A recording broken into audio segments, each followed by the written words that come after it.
Broadcasting live from global headquarters at RP Enterprises in Greenwood, Missouri. Stand by on this frequency. After 22 years of entertaining FM radio listeners across the U.S., this man is the owner and executive producer of the award-winning Heartland Waterfowl on Sportsman's Channel, CEO and founder of Dumar Chemical Solutions, and the man behind the mic of Papa Ron Radio voiceovers and production.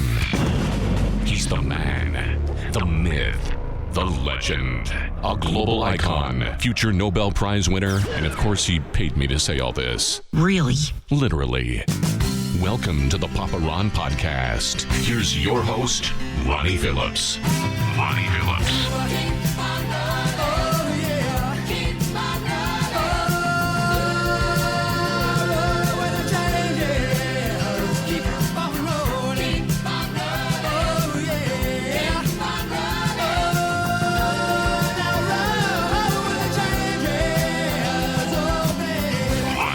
We're back at it with episode 23 of the Papa Ron Podcast. Yeah! Just cranking them out one after another.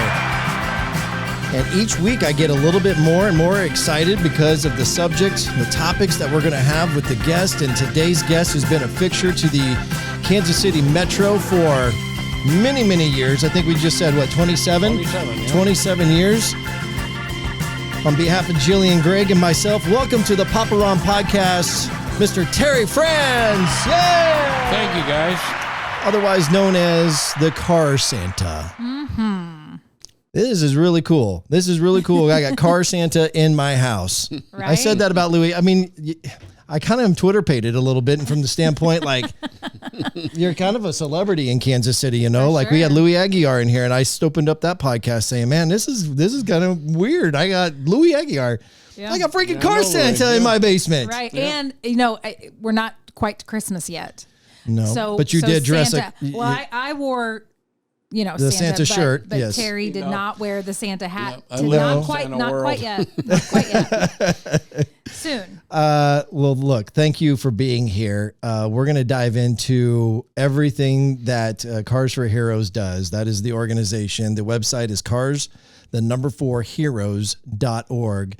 For 27 years, approximately, you have been helping out those who are less fortunate by giving them a vehicle. But before we get into all of that, I'd like to get to know Terry a little bit more on a personal level. All right. So, of course, naturally, I kind of start every episode like this, but kind of give me the back history of Terry and as it kind of transitioned into what inspired you to even get to where you're such a charitable person. I have no idea.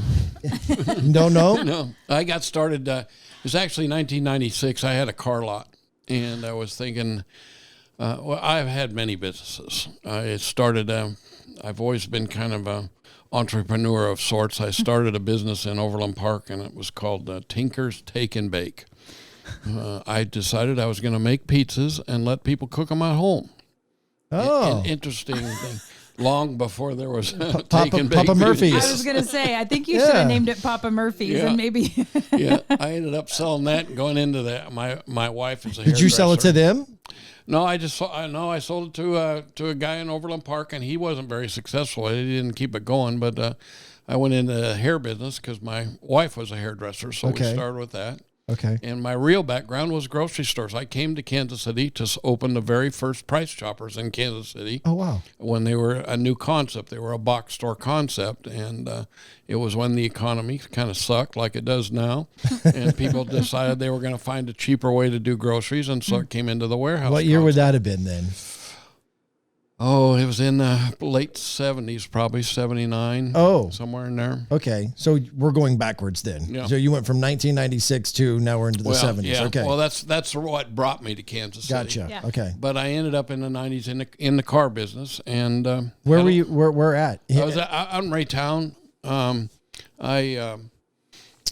had a little. Well, it actually started over in Kansas City, Missouri first, and we evolved into Raytown. But I thought, how do I tell the whole city I exist? Come buy a car from me. I'm a decent guy, without spending 150 grand because I didn't have 150 grand. Right. Mm-hmm. So I sat down one day, and it was when Special Chance Finance just started. Before this, it was buy here, pay here lots. There was no lenders, but all of a sudden lenders started coming up and help people with bad credit.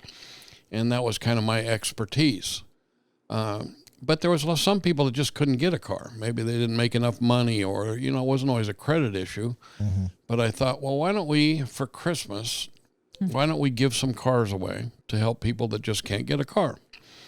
How long had you been in the automobile industry before you came up with that year. idea? 1 year. 1 year, yeah. Okay. And that was the idea initially, was to drive awareness to your location, right? Right. Okay. Without going out and spending a bunch of money in advertising, or trying to convince, car lots that are spending $60,000 a month in advertising. I'm just a little guy, I could spend a couple grand. Sure.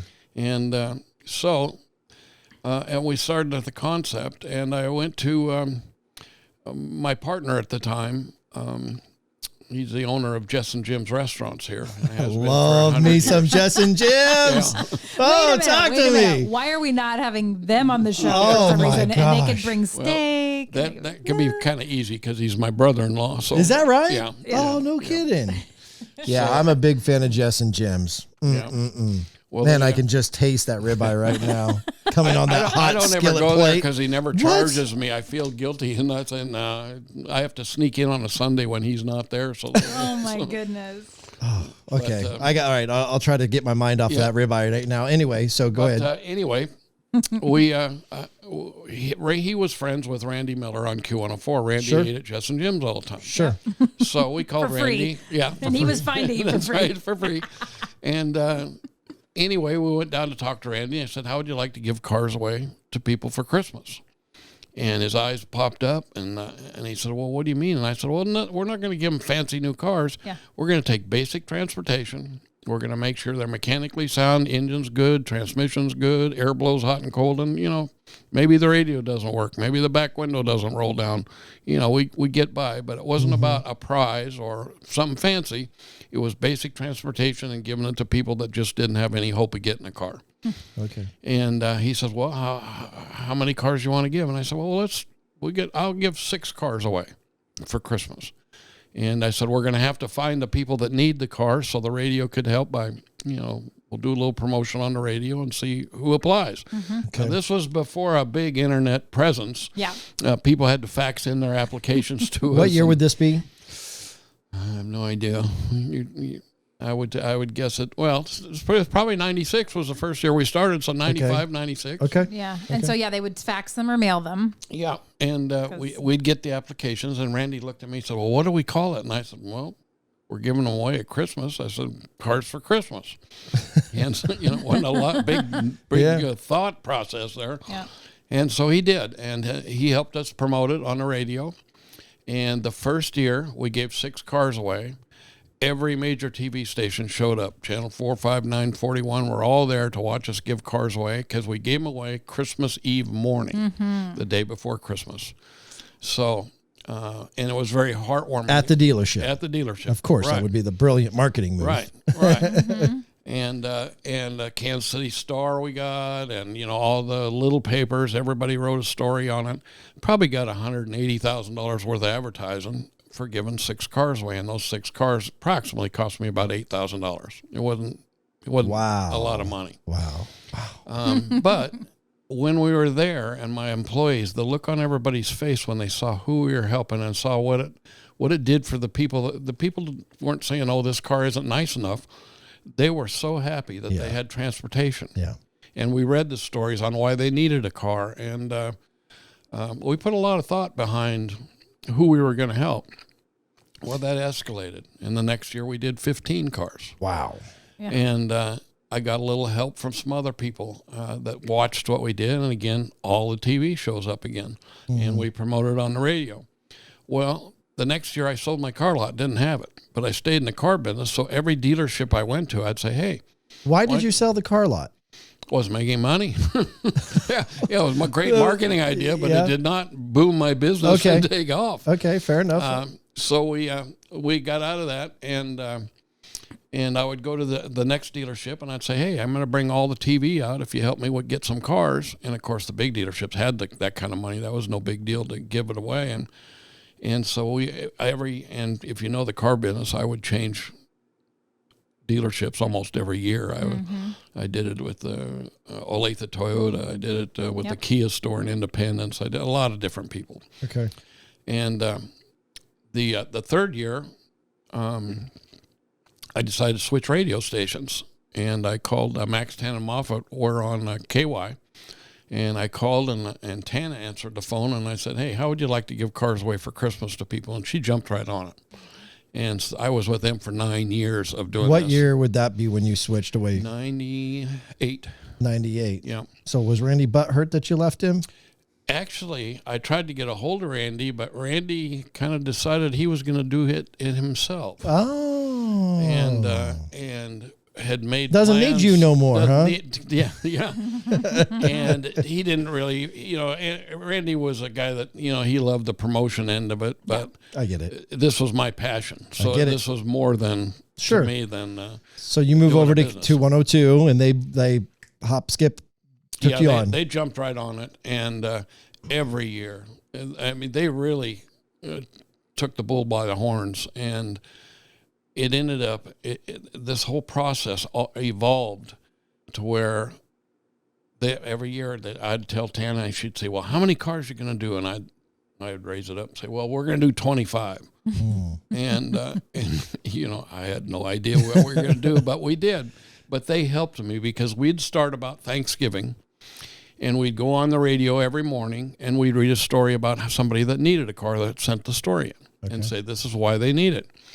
And then we would call them, and we'd talk to them on the phone and kind of interview them and ask them about their story and things. And during this process, we'd decide we're going to give them a car, and we'd say, well, we're going to give you a car. People listened to that on the radio, and the response was unbelievable because the phone rang off the hook for 30, 40 minutes after the show. Yeah. The people that either wanted to help or, that's how we got the cars donated. They heard why we did this. 'Tis the season, baby. Right. And it kind of escalated, and then it escalated to where I said, well, everybody hears a new story every day, but I said, not everybody listens to the radio all morning. Usually they're in their car on the way home. So I said, why don't we do one early at 6 o'clock in the morning that we did yesterday, and then they can hear it today, and then we'll do a new one at like 8 o'clock in the morning. Okay. So they started doing that. Well, twice a day they're airing this, or twice a morning they're airing these stories, and they're two different stories. And it evolved, and it ended up that we started doing it at Thanksgiving, and we did it every day until the Christmas event, which we still held at that time. We still did it on Christmas Eve mornings. Okay. But it just got bigger and it got bigger. Well, this escalated until the year of Katrina. I don't remember what year that was, but I remember Max looking at me. 05? That's what I was going to Probably say. about 06. there. Yeah, but yeah. But I looked at Max and Tana both, and they said, well, how many are we going to do this year? And I said, 50. And they looked at me like I was crazy. I said, 50. And Tana says, how many you got? And I said, none.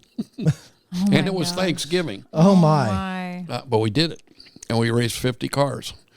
Now, I tended to spend a little more money fixing those cars because some of them probably weren't going to get fixed, but the goal was to get 50 cars. Yeah.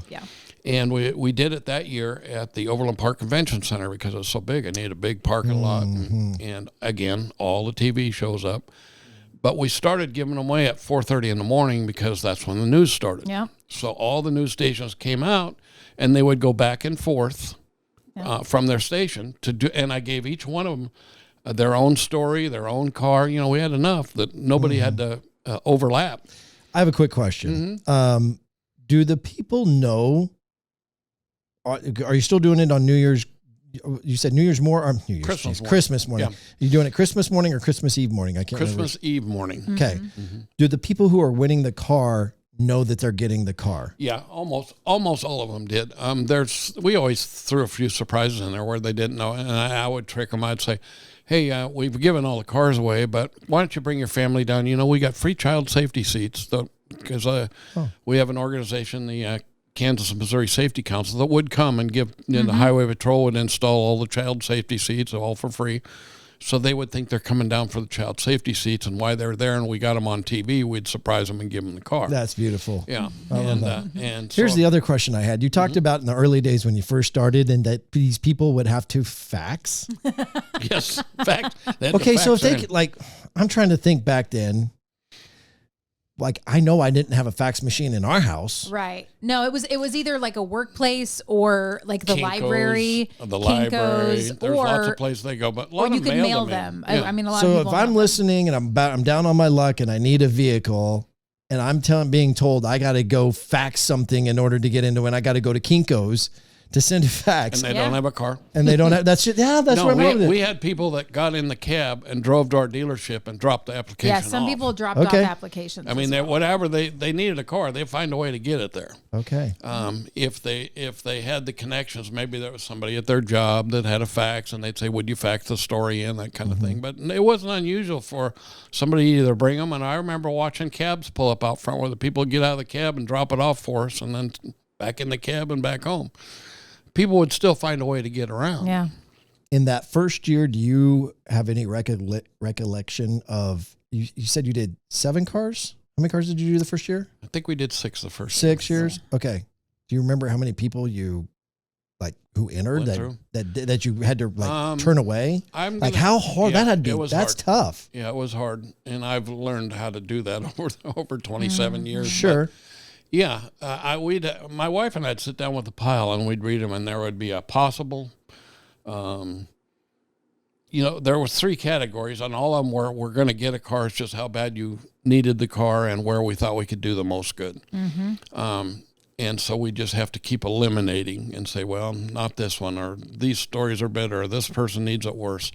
It was very difficult in the beginning. And people always wondered, well, there's people out there going to scam you. Well, we weren't giving away fancy cars. That was my next Right. question. Did you Yeah. ever have anyone try to pull a fast? I mean, surely Not- no one in 27 years has tried to pull a Yeah, fast one. There's been a few that are sketchy, but again, it comes down to, and this is the way I personally looked at it is, okay, so they got a $1,800 car. Yeah. It's not like I gave them a house, Right, right. Okay, we got scammed.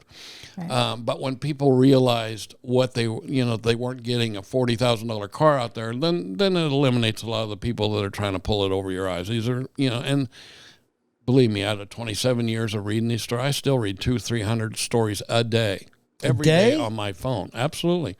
I cleaned them off when we went on the radio this morning, and what did we get out of there by 10? Yeah. Something like that. Yeah, 9 something. I went home. I cleaned off all the applications. I just looked. I was sitting outside your house before I came in, and I have 27 applications just since noon, to give you an idea how many I get a day. So all day long, I'm on the phone reading applications as I go through.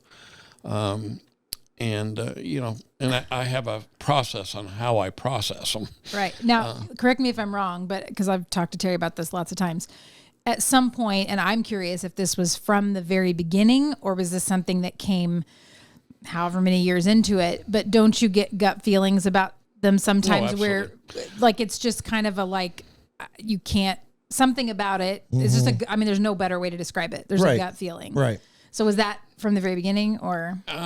Yes, it really was. Yeah. When you the first year you give them away and you see who you're helping, it's not hard to weed out the people that really need the help. Yeah. You can tell by what they tell you. It's not hard to say when they say, my wife's dying of cancer. She's got 6 months to live. We've got 2 kids under the age of 5. I don't know how I'm going to get them anywhere. Our car just broke down, and we're borrowing.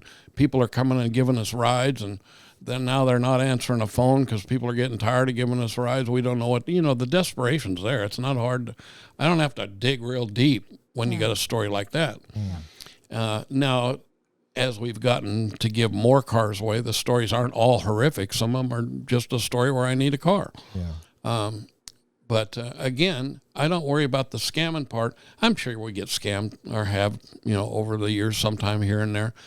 But they're not, it's like I say, I didn't give them a $40,000 car. Right. It's like you gave somebody $1,500 and it didn't work out. Okay. Well, and here's the thing is that if somebody scammed you and for an $1,800 car, then Yeah. they probably really needed the $1,800 car. Yes, They just absolutely. went about it a pretty shady way. Well, Right. there's a couple Right. ways to look at that. That's we found over the years.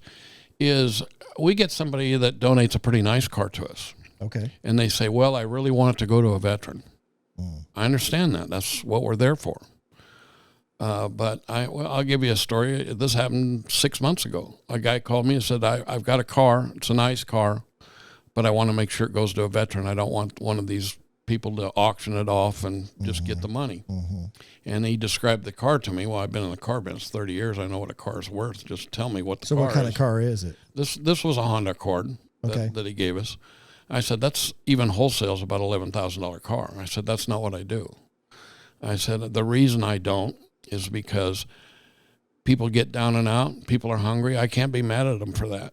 But then I try to give them a car for transportation, and they take it down and they sell it at a dealership or something, take the money, and they go feed their family. Well, I can't be mad at them, but that's not what I do. It defeats the purpose of what I'm trying to do. I'm trying to give them transportation so they can lift themselves up and their life move on. Yeah. And so I looked at him. I went out to meet him because that doesn't happen every day.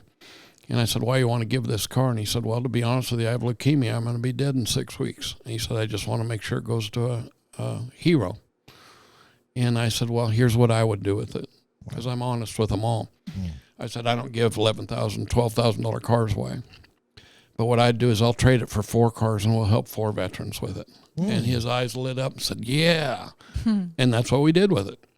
Because if I give a $2,500 car, the chances are they're going to use it for the purpose we want to and lift themselves up. Right.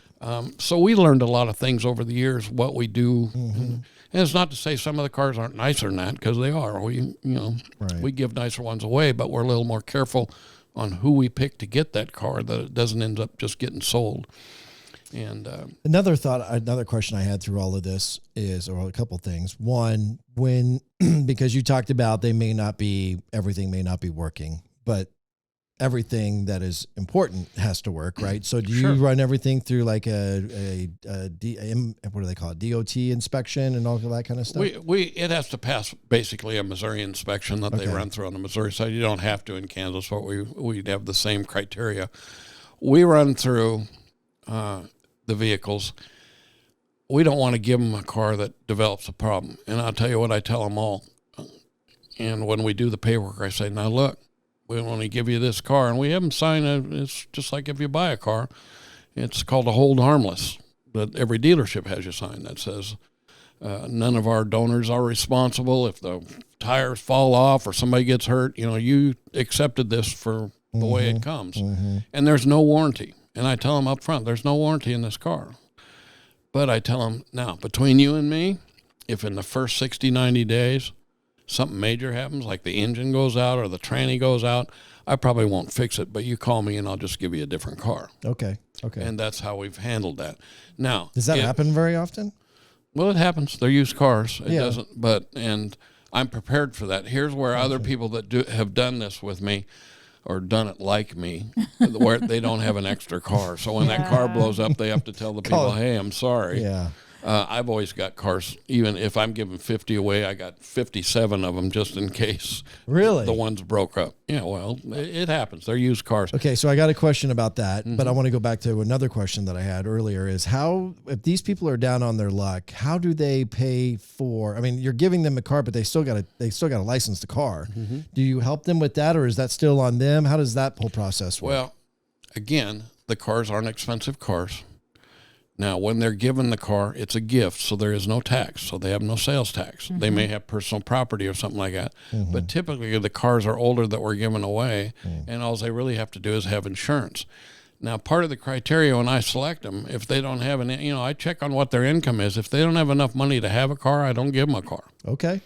It's that simple. Now, it doesn't take much. All you need is $50 a month for liability insurance. You can get full coverage and spend more or liability. Right. And you have personal property tax. Most cases, under $100 they're rolling. Okay. Now, if they don't have $100, I probably shouldn't have given them a car because they can't afford it. They can't put the gas in it. They can't keep it insured. Right. They're going to develop a problem down the line. So we look at that as part of the criteria. Okay. And if they can afford it, or maybe they have a disability income, but they just don't have any money right now.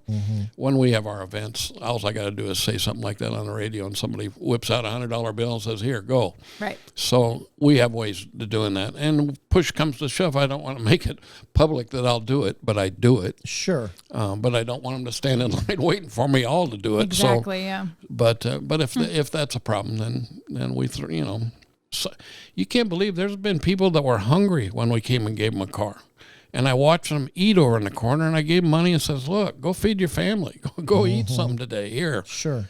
And that's why at our Christmas event, we would have Whole Foods or Price Chopper or somebody show up, and they fill the cars up, all of them, with groceries for Christmas. We have child safety seats we give away. Toys. Tide toys. We have Michael Bergen with Hands to Heart. He gives $20,000 worth of toy, or 20,000 toys away a year at different functions, and he comes to our function every year and gives all the kids toys, so everybody goes home with toys for Christmas. So it's turned into like a festival of giving. Sure, absolutely. It's huge. And it's huge. Tide Dry Cleaners, they bring cleaning products from Procter & Gamble. I mean, we have a lot of people that pitch in, and we fill the cars up with everything we can possibly. Every year, Smithville used to give us hams, and we'd put Christmas hams in all the cars. So they had food, they had hams, they had, we've had Christmas trees we've given away with the cars. If they didn't have the stuff, or if part of their story was, well, we don't have anything, we'd talk on the radio and help them get that. And I would tell people, I can't coordinate everything, but if you want to help this family, just bring it down to our event and hand it to them personally. There's no middleman here. These people don't have a Christmas tree. If you got a Christmas tree, bring it on down, and we'll tie it to the top of the car and send them home. So if we know the story is that, there's lots of other things. And people feel great to come down and I tell people all the time, they always say, well, how does it feel to do that? The look, it isn't, oh boy, I won a prize. It's relief. Oh boy, Sure. I can get my kid to the doctor. Oh boy, things that I've picked up. You don't always see it. But I had a gal, I remember, certain ones stick in my head. She was with her daughter. Her daughter was about Everly's age. And she looked at her daughter and she says, now, Susie, when we go to the store, we can buy what we want instead of what we can carry. I know, but who thinks about that? Yeah. Right. But yeah, if you got a box of Tide and a case of Coke, you can't carry it all home. Right. So you got to take multiple trips. It may be, 8 or 9 blocks down the street. But there's lots of things I've seen that of course motivate me when I see the real story. And you look at the people, and they're sincere when they say it. I mean, this is a part of struggles. My struggle is, I got a bad foot, so I got to hobble to the car. That's all. Yeah. I get in the car and I go somewhere and I take care of it. Sure. But over the years, when you talk to the people and you see the struggles, the relief that's on their face when you hand them those keys is what it's all about. Because it's like, oh man, look what we can do now. Right. We don't think about it because we got a car to Sure. the driveway. Right. And everybody that joins me always stays. That's why they stay with me 10 years doing this. They never get tired of it. They never get tired of seeing that look on the face. And if we go to the Heart Foundation, we all donate money and we feel good. We helped out, but nothing changes. We just gave them some money to help. With us, they have a problem. We solve the problem. We hand them the keys. We give them fix their problem. And that's probably what brings most of the people to us, is they say, oh, look, we helped somebody. We fixed something. Look at the look on those kids' face. I see kids jump in the cars like, oh, Mom and Dad, we got a car. And we don't think anything of it. Right. Of course, when you hand them a car and toys and they got food, and you see, the hungry people, because they're digging through the food in the trunk before they're Right. looking at the toys. But Wow.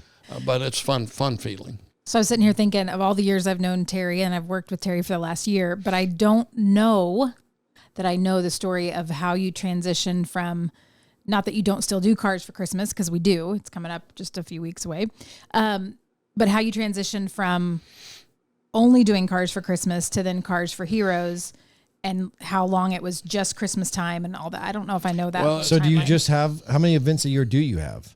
Well, we have a lot of fundraisers during the year, but the main events is we have Veterans Day and Christmas. Okay. Is the big ones. Two. Got it. Well, it all started, it kind of started with Max Tannen Moffat, and Max Floyd called me the Car Santa one year. And that kind of stuck, and the beard come out every year now. Now it's on all year. He's getting there. It's getting. I see him about every week, and I see it getting Gets a thicker little and longer, thicker. you know. But the year we gave 50 of them away, all the news was out there going live back and forth. And I found out that even with 4 TV stations and the live radio, I could only give 25 cars away. And then the news went away. News was over. Yeah. In the morning is 10. They're gone. And so the other 25 I'm just giving away in the parking lot. And I thought my marketing skills came in. I thought, well, instead of doing this 50 at Christmas thing, maybe I should do one every week. And that's how we got started every week. And so then the radio station says, oh, that'd be great. Well, it was a July, and the Car Santa was giving cars away for Cars for Christmas in July. And I looked at the guys. I said, this just doesn't sound right. Right. And this was the time of the first Gulf War. So we started getting a lot of applications from people that were serving overseas, or maybe their significant other served and the other one was at home, and maybe the wife's car broke down, something like that. And so I said, well, let's during the warm months, let's do Cars for Heroes and just help veterans, and we'll add first responders, fire, police, EMTs, and we'll make that a feature. And every week we'll give a car away on every Monday, and we'll call it Military Mondays. Well, that's how it got started. And so what year was that? That was the year of Katrina. So whatever that was in the So you're still on 05. 102 doing this. still on 102. How long did the Well, actually, it was 99.7 KY. KY, yeah. They changed. how long did that last with KY until you moved over to Well, we 101 started The in Fox? 98, and I went 9 years with them, and then their radio station blew up. KY doesn't exist anymore. Right. And instantly I got a phone call from 101 The Fox, and they said, hey, you want to come over here? Sure. And so I did, and then Been with them ever since, huh? it's ever Wow. since then. Well, Every Monday. And we've added, for about 6 years, I did it with KFKF also. Okay. That we did it just in the summer. They had the Summer of Freedom. So Oh, yeah. I would do Freedom Fridays and Military Mondays that we did on 2 different stations. Okay, so I got to get back to one of my original questions then. Where are you putting all of these cars? Well, we've got a lot out in just outside of Bonner Springs. That, You have a lot. Okay. Yeah, All right. we have a couple of them who have to buy extra property, so we've got them to park them till we can. How many cars do you have right now? Oh, well, so I have a guy in operations, Brian, who goes on the radio with us, and he got a tow company and a repair shop. Okay. But he goes and picks up all the cars, and he's also I don't really participate in that anymore. I go give the cars away, but I'll If tell you him, had to look, guess. I need 10 cars for Veterans Day. He'll go, okay, and he hoes and hums around. I know at any given time, Brian says, hey, we aren't going to have enough cars. And at every given time, he's got twice as many cars as I think he does. He's just starting to So, freak out yeah, so because, he did. especially this time of year. I mean, you've got Well, we got back to back. Veterans Day and Christmas, and they're both big. Last year, Veterans Day, we do 11, I think. Or no, we 13. did. Was it 13 for the 13, 13? yeah, for the 13 fallen soldiers that died in the exit of Afghanistan. And then right behind that, we do Christmas, and we got another 15 that we got to give away. So it's just real close. But together. Brian's always freaking out. So Yeah. answered your question, I probably got 20 to 30 cars at any given time. Okay. All right. Now, are they totally ready? No, they're still working on them or getting parts or we're, different things. But if you ask Brian, he'll tell you we got 10 right. because he knows I give them away as soon as I know we got Right. If he knows there's too many, he'll be like, "Well, we can do an extra one this week." In fact, Brian is in Tampa right now buying a couple extra cars because we're having an event on Veterans Day down there. Oh, wow. And we've had one car donated, a pretty nice car, a Cadillac Escalade, as a matter of fact. So you travel throughout the country doing this? We do. We over the years, well, kind of what happened was the Car Santa hook kind of caught on when the internet was flying, and so people would call me, and I was on CBS with Steve Hartman on the road. Wow. He did a Isn't that story cool? on us. That is really cool. And then love that a couple story. years later, we did NBC Making a Difference. And they came out, and as a matter of fact, so you got a little trivia there. If you watch the commercial on Wounded Warriors, and they have like 4 guys that are got prosthetics and stuff, and they're talking about Wounded Warriors has helped them, whatever. There's a guy in there, Todd Nicely, and he you know him because he says, I just thought if I could just keep breathing, I'd be able to get home to my wife. Todd lost both his legs and both his arms.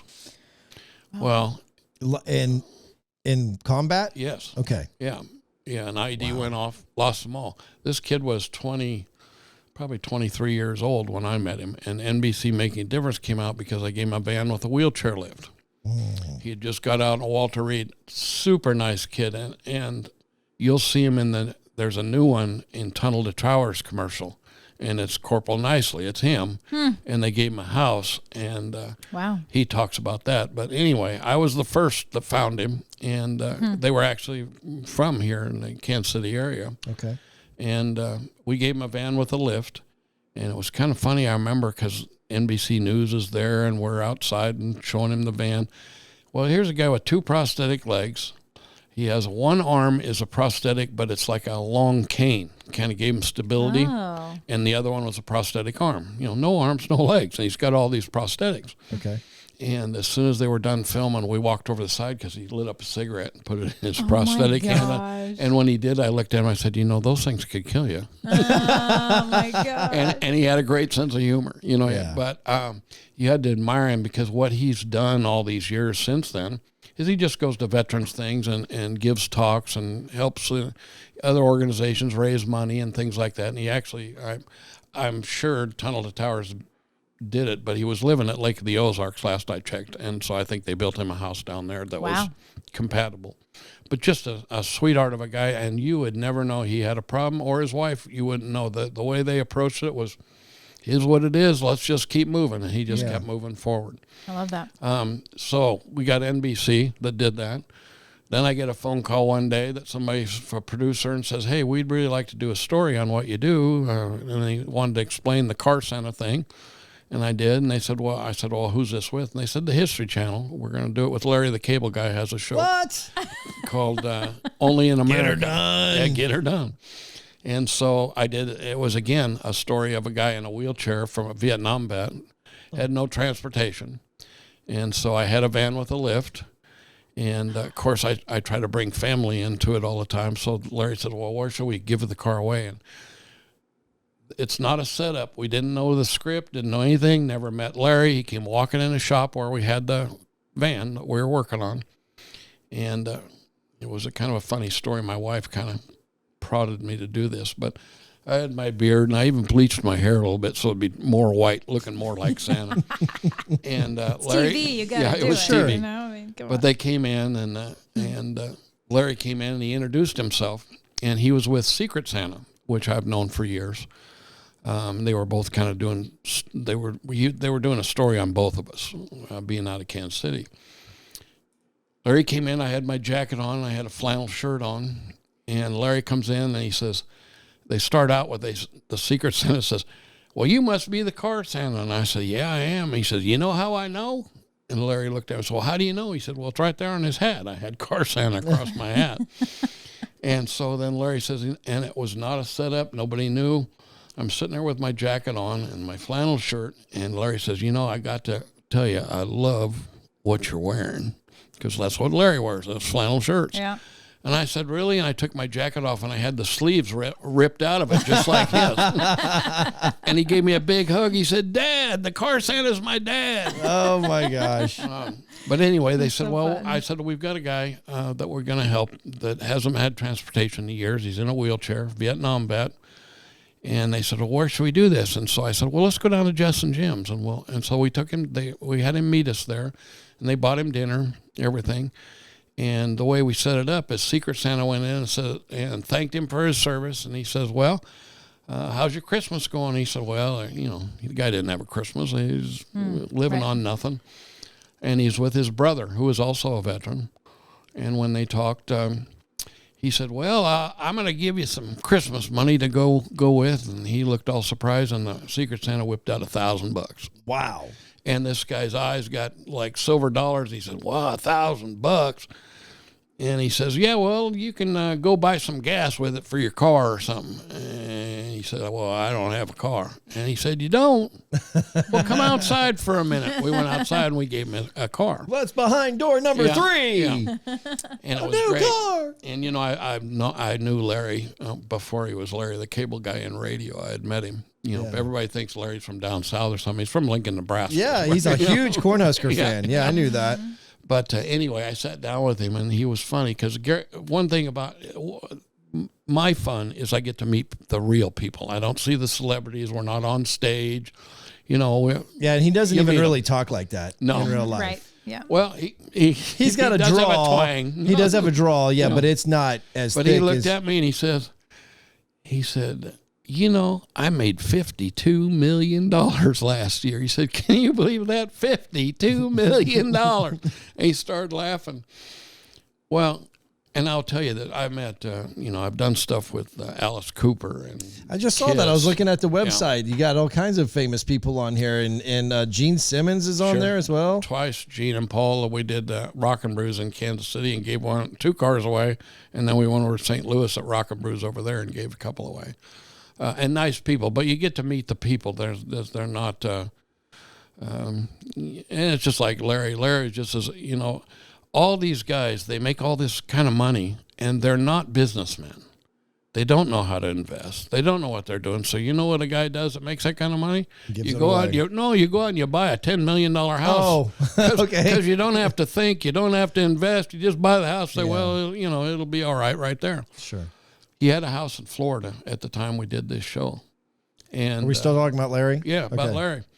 And I said, well, you still got your house in Florida? He said, no, I sold that. I said, well, where you live now? He says, I live back in Lincoln in the house I grew up in. Oh my gosh. But and then he made so much money he bought another one in Phoenix. It's a huge mansion, but he never goes there. He still lives in Lincoln all the time. You know? And do you still do a lot with him, or does he help out? I see him once in a while. He has a golf tournament every year that we haven't the last couple of years done stuff with him, but there's so many other opportunities and things. Kind of leading into the story was, I went to Dallas with the Dallas hockey team and gave one away there. I went to the Nashville with the Predators on their hockey team and gave one out down on the ice. Columbus, Ohio, we gave one with the Blue Jackets. People will reach out and say, hey, would you do this? And so I meet, some of them are tied in with other celebrity things. Alice Cooper, super nice guy. I met him more at lunch. We're sitting, and I sat at a table with him, and we're sitting there, and I didn't know much about him, but some guy came up. They were at a golf tournament we did, and it was before we were going to be on the Celebrity Theater in Phoenix, Arizona. We were going to go up and give a car away on stage the next night. But I looked, and the guy came up and said, well, I looked at Alice and said, hey, are you a pretty good golfer? Because they were golfing. And he said, yeah. Alice is a really good golfer. Yeah. He said, well, I've been a good golfer. He said, I've been pretty good at it ever since I quit drinking. And the guy says, how long you quit drinking? He said, 20 years. And then I was looking, I said, we're going to give a car outside. Would you come out and give the keys away? And yeah, he jumped right on it. And wow. We were, well, I mean, my stories could go on forever, but while I was there, we went on Good Morning Arizona, morning TV show down there. Okay. A guy I met him at Celebrity Theater, and he says, he said, well, you're here to give a car away. I said, yeah, and asked me if I would go on Good Morning Arizona the next morning. I said, sure.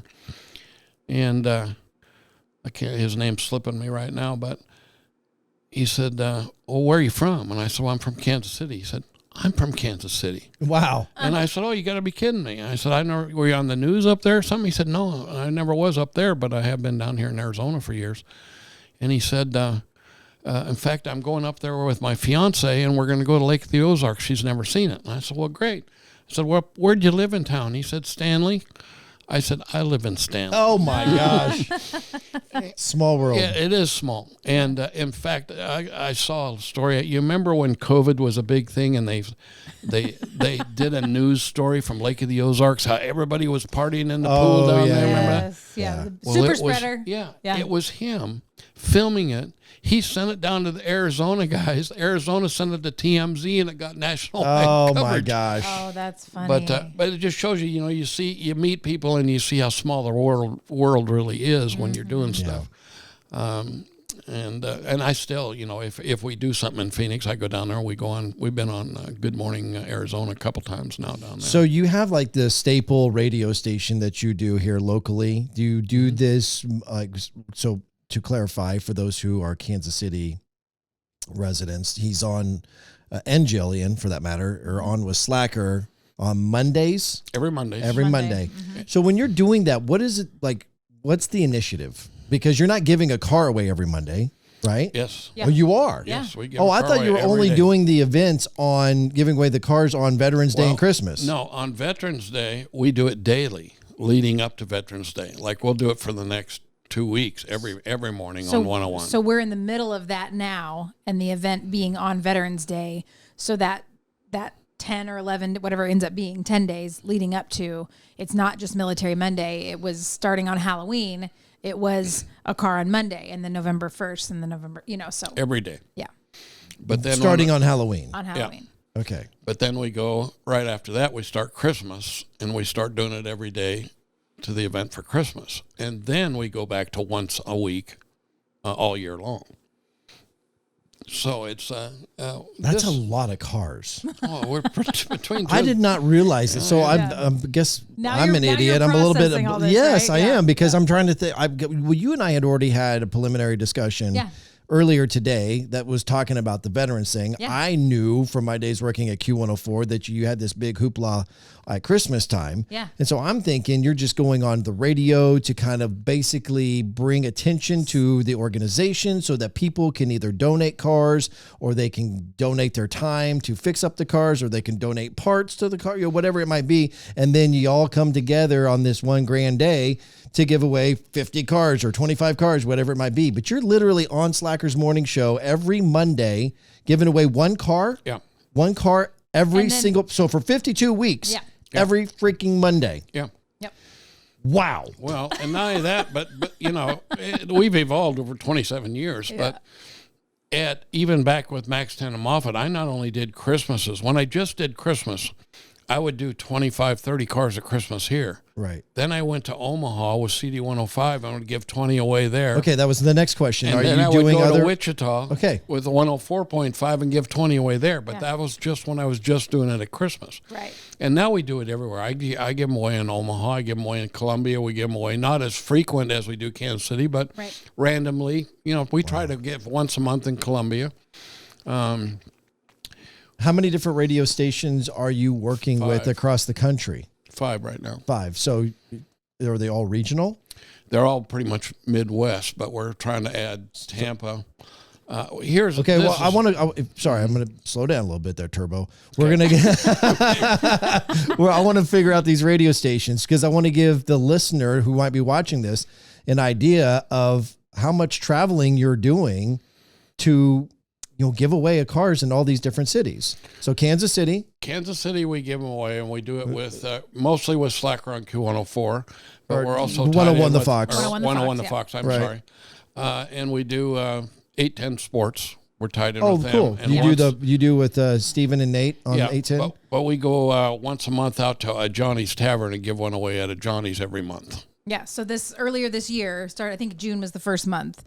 They've got 12 locations in the metro. And so they're like, let's sign up to do this as a year-long deal. Okay. We'll give you a different Johnny's location every month. You come out and do a car. That's through 810. Yeah. Through 810. Right.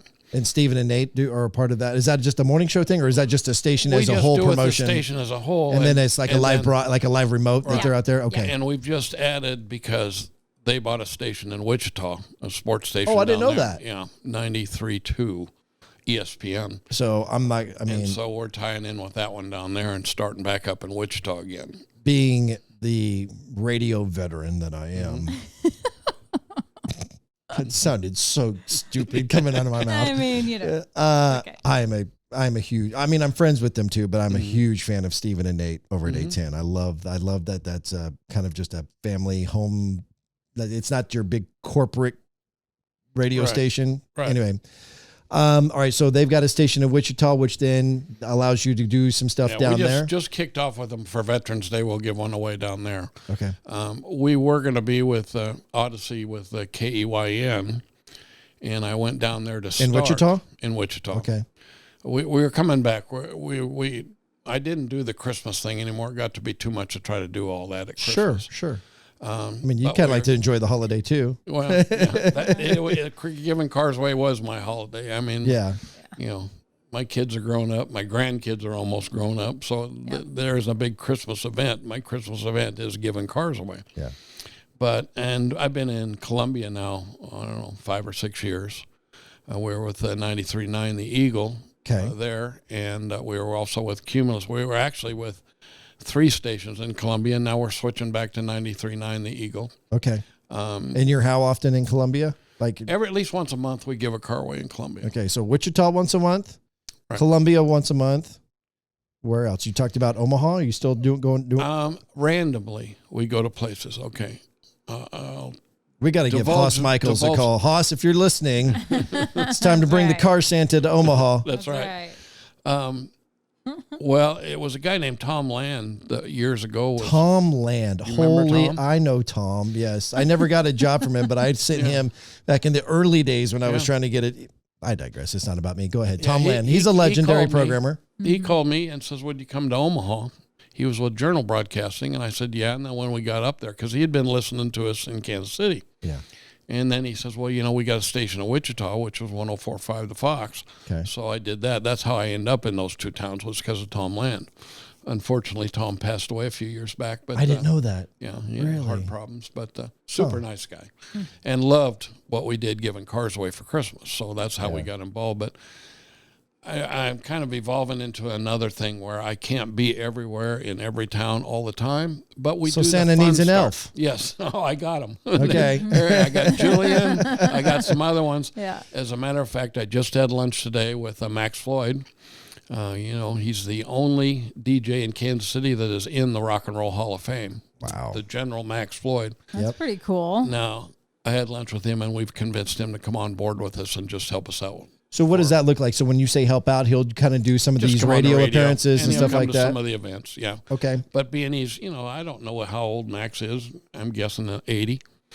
And but I have a 9-year history with Max, and it kind of put some light in his eye when I said, look, Max, you can do it or not do it. You know, you can play as big a role as you want. I know you're retired. Yeah. You don't want a job. This isn't a job. This is fun. Yeah. And his eyes lit up and says, you know what? I'd like to do that. Mm-hmm. So we're kind of bringing him back into the loop. That is cool. Isn't that cool? What's his first assignment there, Car Santa? Well, we're going to have him next week, and him and Jillian and I are going to go on and start giving cars away. Oh, awesome. So what time will that be? We do it, we're doing it daily now. We go in and record like 3 or 4 days in a row, so we're not in there every day.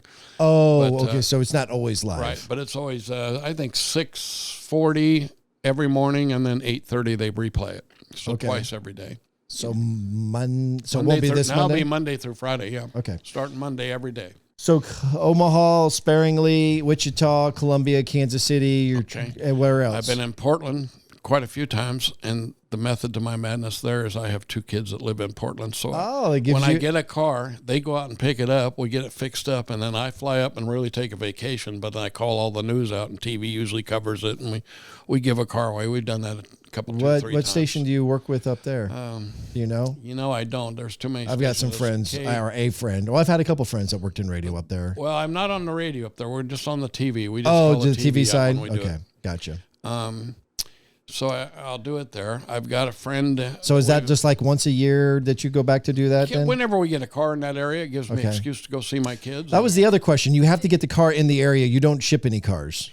I don't. I mean, that would be more expensive than the actual car. Yeah, I have in rare occasions. The Doctor's Show is not big in Kansas City. They're on like 3 a.m, but it's a national show. It's The Doctors, and it has a guy who was on like a different reality show. He's like handsome, and then there's like a couple women doctors, and then an older like plastic surgeon. It's like a panel of doctors.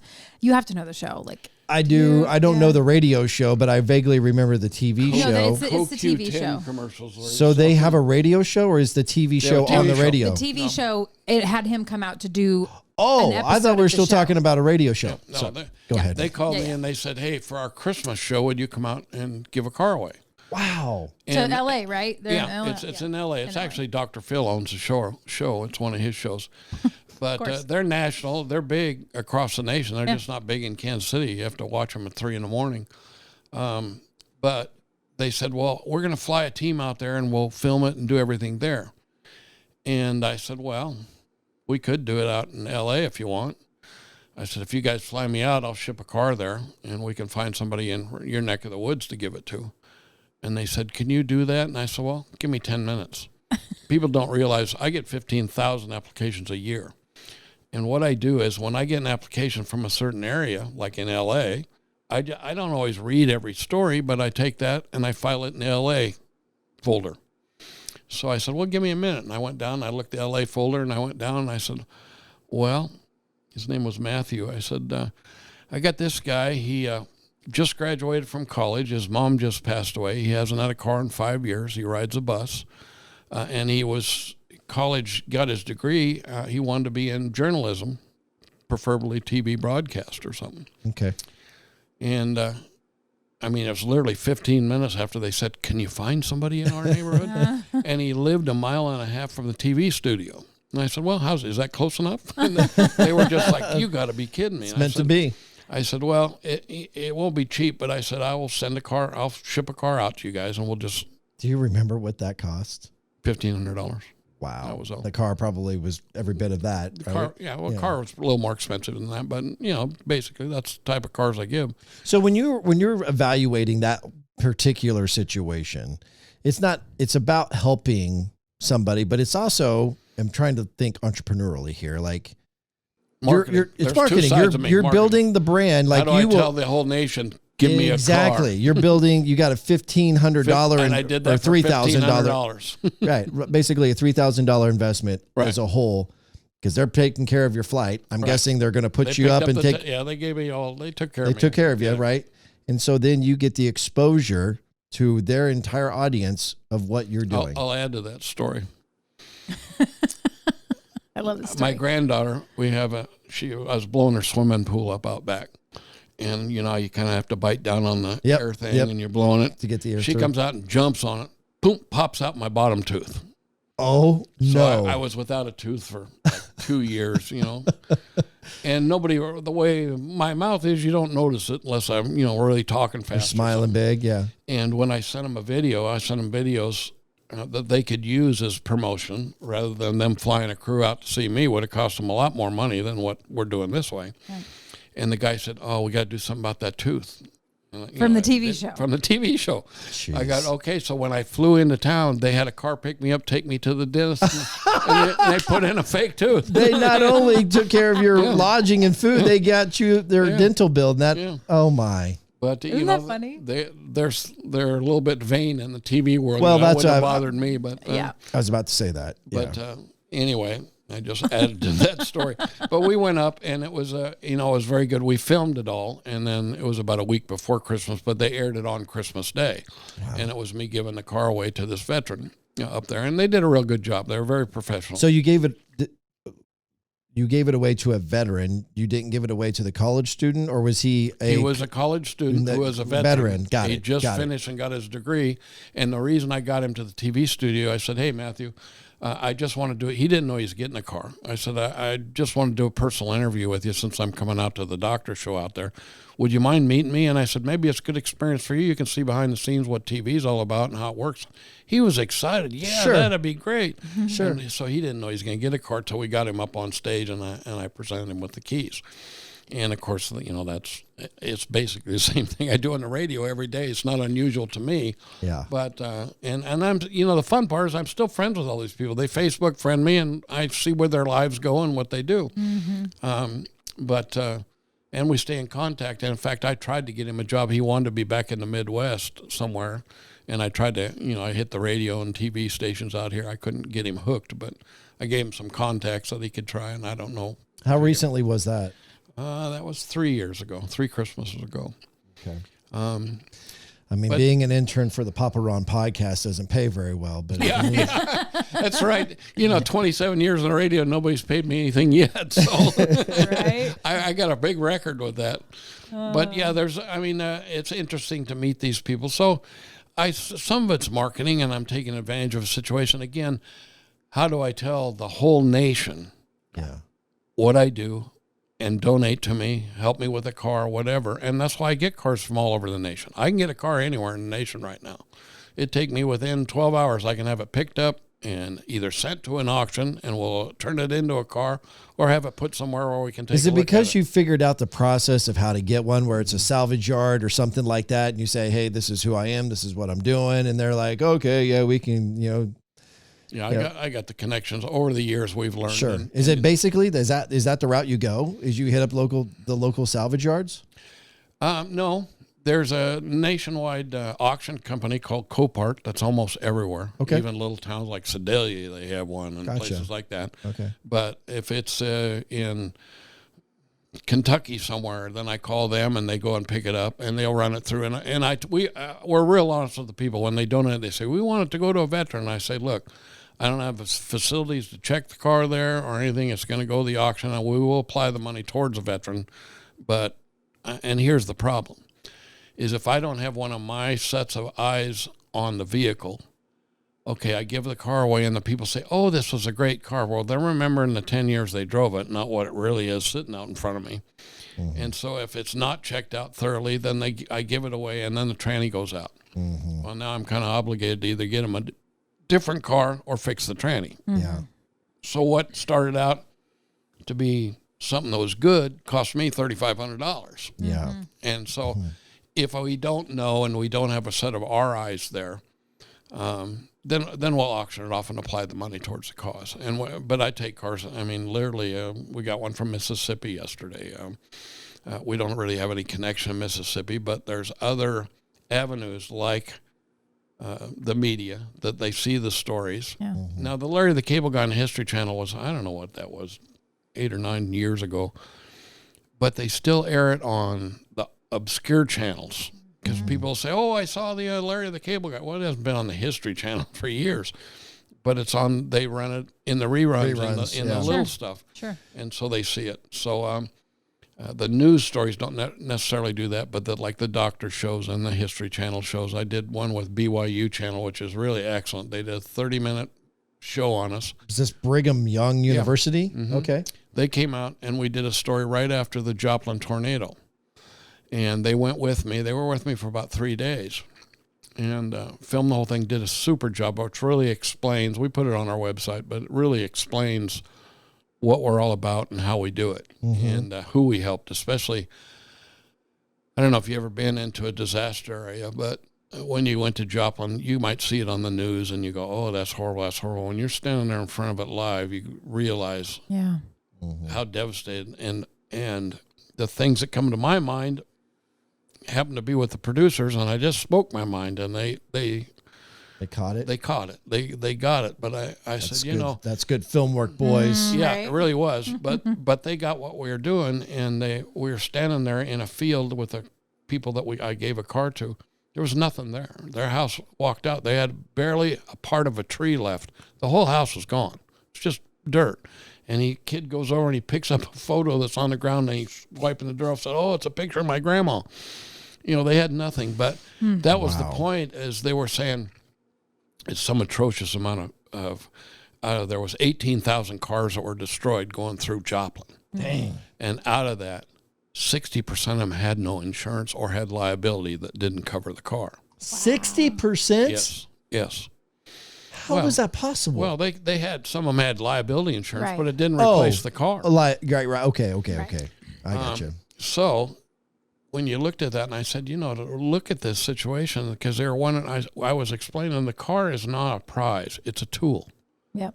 And I said, we're giving these people a tool to get their life started. I said, we can give them money, and that's great. It gets them through the day, maybe through the end of the week. Then what?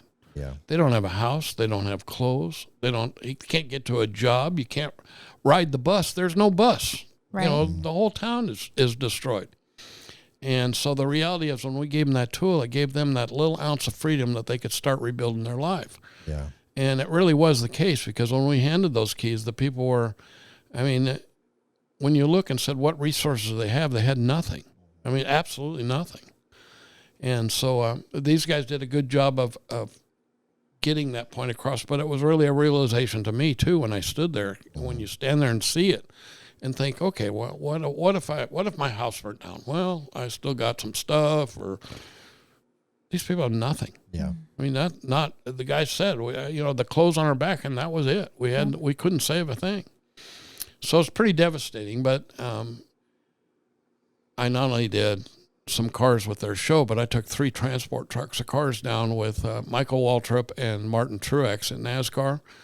They went with me, and we gave them 3 transport trucks down there in Joplin to the veterans down there. Wow. And so that was a big deal. Then when we came back up, it was kind of another setup, but I was with Michael Waltrip, and after we gave the cars away, I said, Michael, we've got these people here, and I said, they lost everything, and we're out of cars, but they're big NASCAR fans. Do you think we could bring them up to Kansas City to the race this weekend and, give them the grand tour? And he said, oh, sure, we bring them up.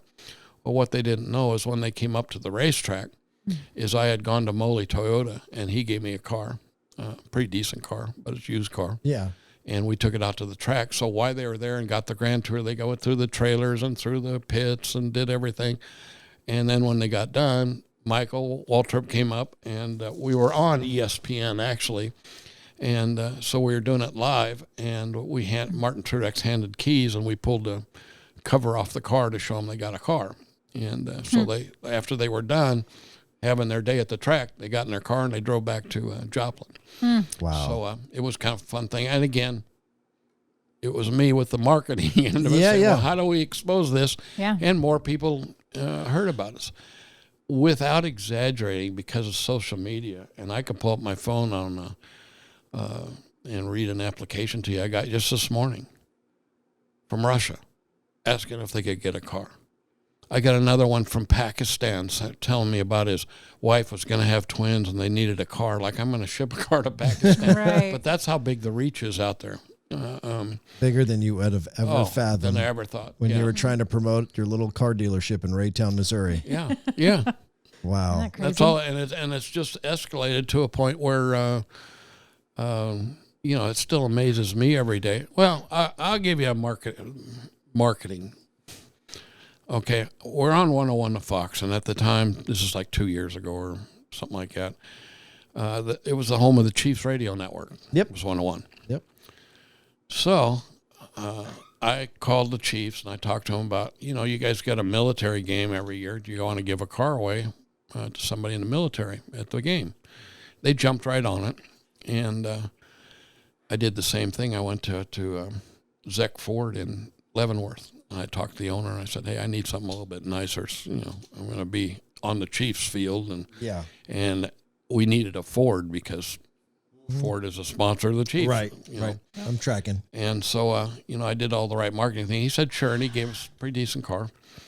And they had selected somebody that was with the presenting the flags in the honor guard, color guard there, and coming in from Fort Riley.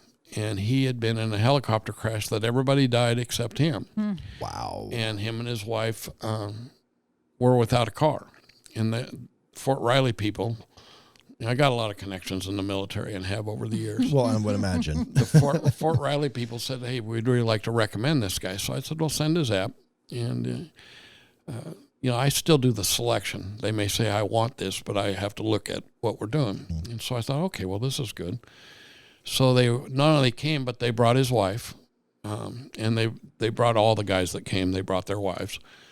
And so I think it was the third quarter, they stopped the game, and we couldn't bring the car out on the field, but we could bring it down through the tunnel far enough out that everybody in the stands could see the car. Okay.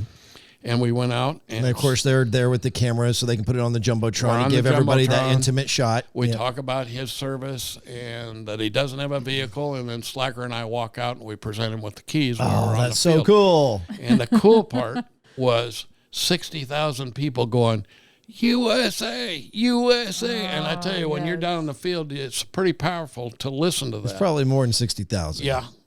Well, it was, but so let's go back to marketing. What did that cost? Well, I went to Zech Ford and he gave me the car. The Chiefs gave me the tickets to go to the game. And so while we were waiting with Slacker, of course, at the time, 101 had a suite, so we'd go in the suite. And then I came out and I went to the bar and I bought a beer. Well, then we went upstairs on 101 radio station as we were broadcast. First we went in the parking lot and Slacker and I are out talking on the radio about what we're going to do at the game. Yeah. Then we go up into the booth and we talk, and General Brown from Leavenworth is there. And he interviews me talking about what a great thing that we're doing for the troops and blah, blah. And we talked to do an interview on the radio. So we get that, and you know how many people listen to the Chiefs radio network? It's huge. It's not Kansas City. They're on every little town from Nebraska to Huge. Texas. Yep. And so we're talking about what we're doing. So on 101 to Fox, in the parking lot, we're up in the booth on the radio station. We go down the field in front of all the people playing. Mm-hmm. I give the car away, and the only thing I bought while I was there was a beer. So for a beer, how many people did I get in front of and tell them about Cars for Heroes? Yeah. That's pretty incredible. So there's two parts to what I do. You feel really good for helping certain people, but then, you know, it's marketing. I got to get people to know about it so they help us. Make the most of what you've got, That's the the contacts you have, and so on. Exactly. But that's the beautiful thing about the model, is that it positions you to be able to get the exposure in the with the end result. Like the end result allows you to get the marketing. It's like you're getting two in the same from that, which is if you're playing your cards right, then you are obviously sending out press releases and reaching out to the TV and radio station. Well, TV's even the TV at the football game. They all know me. Every cameraman down there's done stuff in 27 years that. Whether it's Kevin Lynch over on Fox 4 or the news people, you know, Kathy Quinn's been giving cars away with me. Oh, I bet. We have a video. My grandson was 5 years old. He was dressed exactly like me. I have a little outfit I wear at Christmas that says Car Santa and some overalls and all that. He was dressed the same. We both have our Santa hats. I was holding him in my arms as Kathy Quinn was interviewing, and she, in fact, it was the year of Katrina. Because she said, "What are you doing here today?" And he said, "Passing out keys." and she said, "Well, how many keys are you passing out?" He said, 50. Wow. And he was that small. Well, today he's 6'1". He looks like Aquaman. He got hair and full beard and everything. And we still do a split screen every Christmas because Kathy's always there. Oh, yeah. Of him when he was 5, and now at 22 years old, he's out there with her. That's really cool. Yeah. But, you know, a lot of these people, it's the news people, you know, probably it's slowed down a little bit with me because I'm not as aggressive as I used to be. But once a month, we're on somebody's TV station somewhere that we'll get the exposure. Sure. And that's what I do. It's not about me, and it's not about really what we're doing. It's about the person we give the car to. Every story's unique. That's right. I'm in Columbia. Do you remember the guy that was the serial killer that he was putting bodies in 55-gallon drums out here? Oh, was that BTK? Yes. No, BTK was Wichita. That is true. That was Wichita. But you're on the right track. It started with a B because he was out south here, and they were finding bodies on his property buried in 55-gallon drums. Anyway. I hope you didn't give him a car.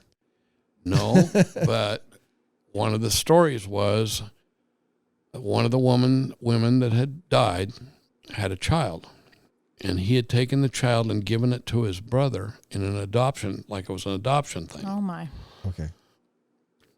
Well, years later, I'm in Columbia, and I'm giving the car away, and the guy says, well, he told me the story, and he said, that was my wife that died, and that was my child. I never did get to see her. He was in the Navy, and he was overseas when she disappeared. Oh. And he never saw his child, and so I asked him, well, did you ever see her after that? He said she didn't want to see me. She was mad because her dad wasn't there to protect her when she was a child. He said we never could reconcile that. But it just shows you some of the people that you run into just randomly. And I'm in Columbia, Missouri, giving a car away, and this guy tells me the story. And I wanted to ask you about that. So I'm an emotional guy. Like when I'm happy, I'm cheering. When I'm pissed, I'm yelling. And when I'm sad, I'm bawling my eyes out. I wear my heart on my sleeve. And you got a big heart, I can tell that. But do you ever struggle with psychologically with some, because you've heard so many stories over 27 years. Do you ever like when let me try to phrase this way. So I'm guessing after doing this for so long, parts of you are kind of maybe numb to it. Like you've heard so many, right? You've heard so many. You're empathetic, but you've heard so many stories. Like it's like you've heard them all. But there's got to have been a time or two where you go home and you're just like, you're moved to tears. Right. Sure. Well, you and I had spoke earlier about depressions and anxieties and things. I have a wife that I've been with for 40 years that suffered from that her whole life. Really? Child abuse. Still at 68 years old, she sleeps with a pillow over her head because her dad used to come in and beat her and her sister. Wow. It shows you how long that's affected. But she suffers from severe anxiety and sometimes depression. She seemed to have licked that a little bit. But her problem isn't getting out of the house and doing something. Her problem is getting from the bedroom to the car. If she can get to the car, then, we go function. But so I understand some of the emotional problems that she's had over the years. And some of them she's beat, some of them she's still fighting. So I can relate to that to some of the people I'm helping. Does it affect me? Sometimes. But I've heard so many stories. That's what I'm saying. Like you're empathetic, but you're kind of numb to where it's not really moving you to tears. But can you recall a story that really did like affect you emotionally? I still have one that for the first time in 30 years brought tears to my face in August. Okay. And I'll tell you her story was, mother wrote me a story and said, Mandy needs a car. This is her mother. Her mother. Okay. That Mandy lost her legs and is not mobile. And that she lost her legs due to a train running over them. So I met Mandy on Channel 41. Joel Nichols was, I think, on, and I said, well, let's give a car away. And I went down to the TV station with her. She didn't know she was going to get a car. We wanted to tell her story about her legs and what had happened. I know Mandy really, really well now over the years. We still once, 2-3 times a week, we converse on Facebook or on the phone or something. Mandy was 22 years old in Steel City, Nebraska. She had, according to her bar tab, she had 2 beers.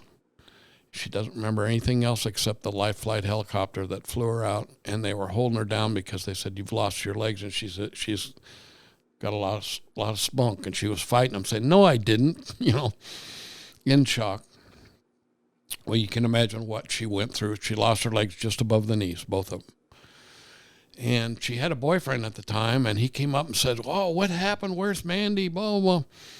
And stuck by her while she went through the hospital. But she did not understand what happened.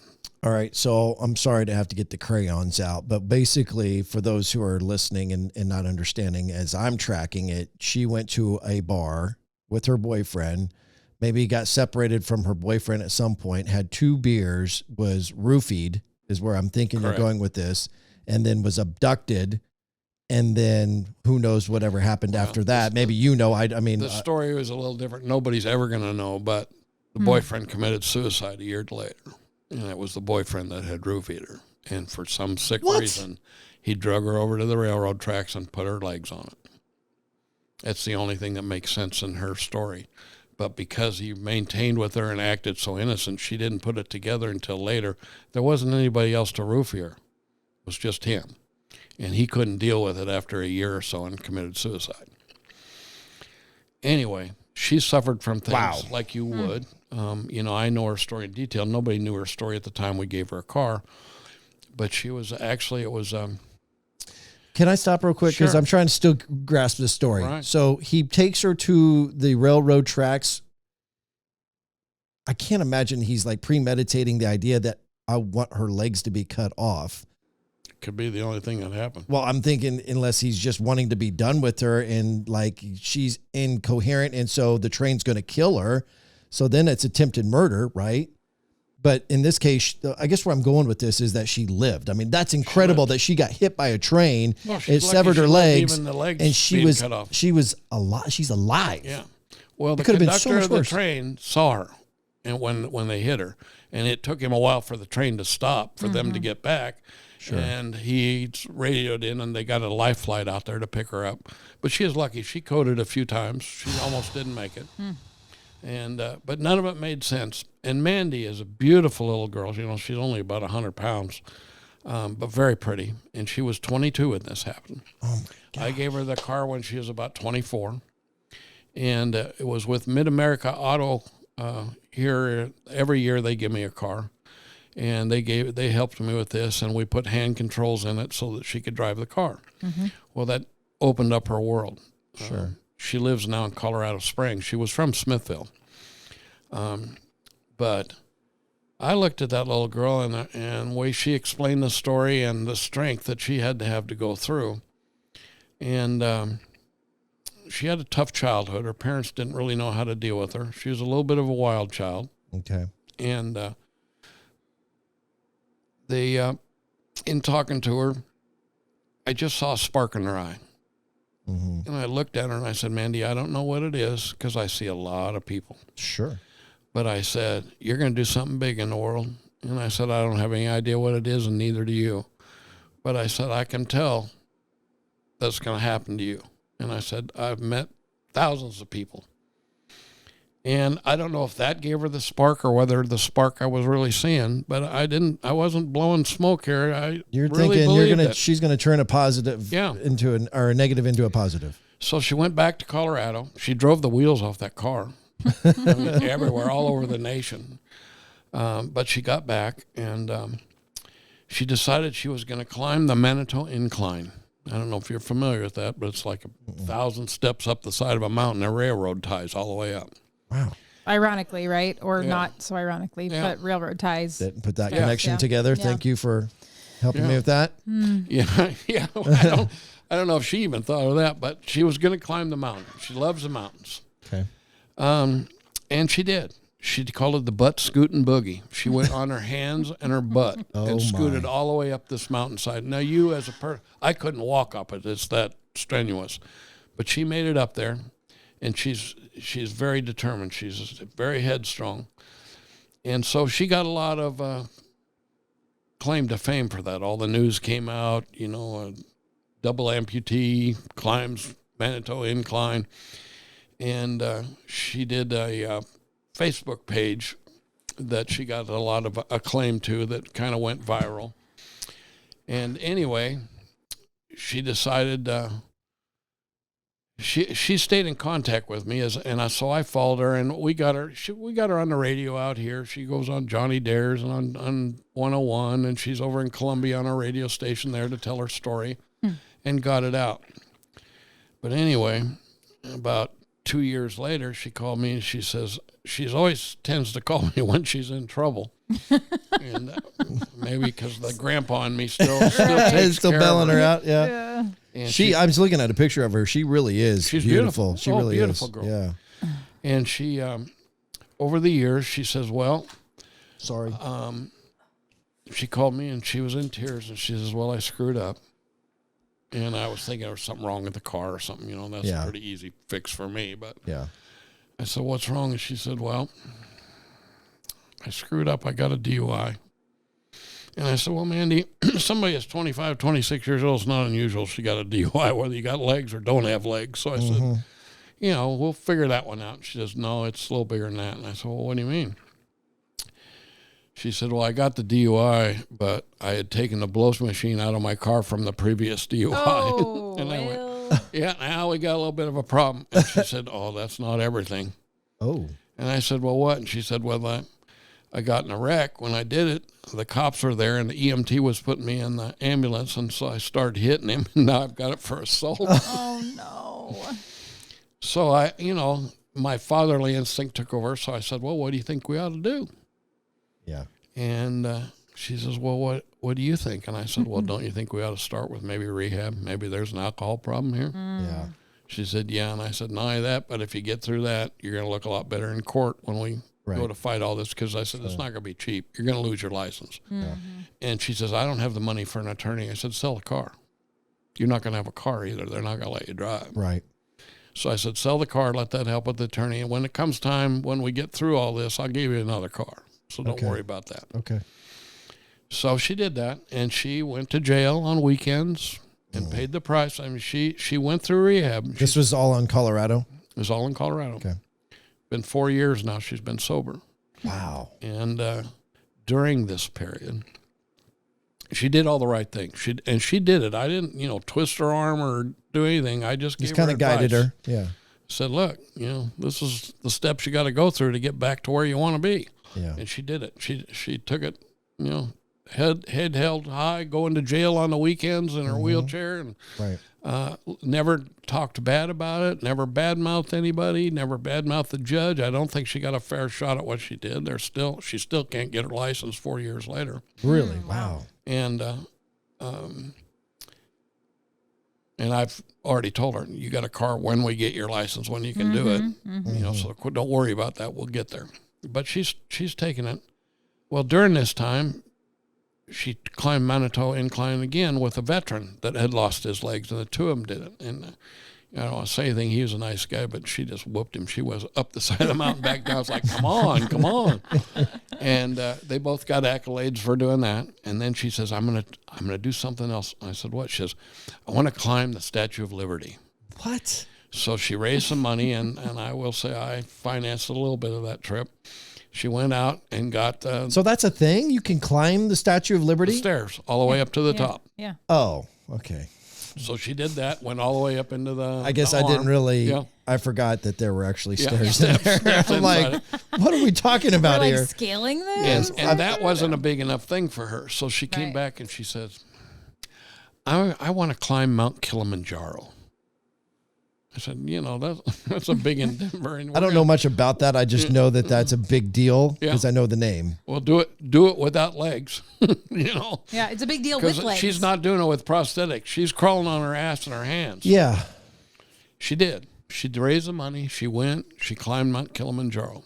They took her a documentary company with her. It hasn't come out yet. It's going to come out in the next few months. There's a lot to, as you know, in documentaries, that they got to find people to pay for it and finance and Yeah. all that. Yeah. They've got it in the can that's done. So anyway, she's a little frustrated that it's not instant quick. And she's very good at the media. And over the years, I've taken her on the radio, and we've done stuff together. Sure. And in fact, we got a car in Colorado Springs. She had a guy bring it in. We checked it out mechanically. She went on the radio out there and gave it away out there. And so if I ever have anything in that area, she takes care of it. Well, this all started because you said, does it ever get me emotionally? Yeah. In August, she called me and she said, would you come to a dinner in Atchison? And I said, well, sure. Why? What's going on? She says, well, they're honoring me. I said, well, who's honoring you? She said, Amelia Earhart is giving me the Amelia Earhart Award Wow. for women who have achieved whatever it is, greatness. Once a year they give that out. So I said, well, sure I will. And when we got there, I don't have a lot of there's not a lot of people praising me. A lot of people like what I do, but people aren't standing in front of me and honoring me. And she stood up and did that. And I'm telling you, even today, tears are just running down my face. I never heard so many good things in my life. She raised $10,000 for us, for Cars for Heroes, and part of this. And that's the closeness that, this has been, I don't know, Mandy's got to be 28 now. I met her when she was like 22. Sure. So we've had this relationship. Yeah. But yeah, there was one that killed me. I barely got out of the building. I had to go out to the car, and she says, well, I got your check. Where are you? She called me on the phone.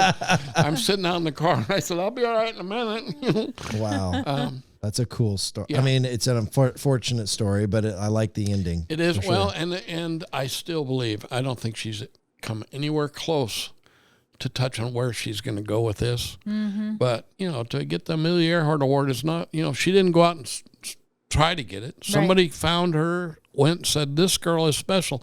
And she has a horrific story behind even before she met me. She was in the hospital. She had alcohol problems. She was thinking, let's commit suicide. All the things that led up to where she is today. And she's still always, she has a peaceful life. Mandy lives on disability. She lives on about $1,200 a month. She lives by herself with 2 dogs. Like any girl, she has a little baggage and apparently has some problems with the relationships. And, I don't go in that neck of the woods. You know, us guys She's still are in kind of Colorado? funny. Yeah, Yeah. What part of Colorado? Colorado Springs. Okay.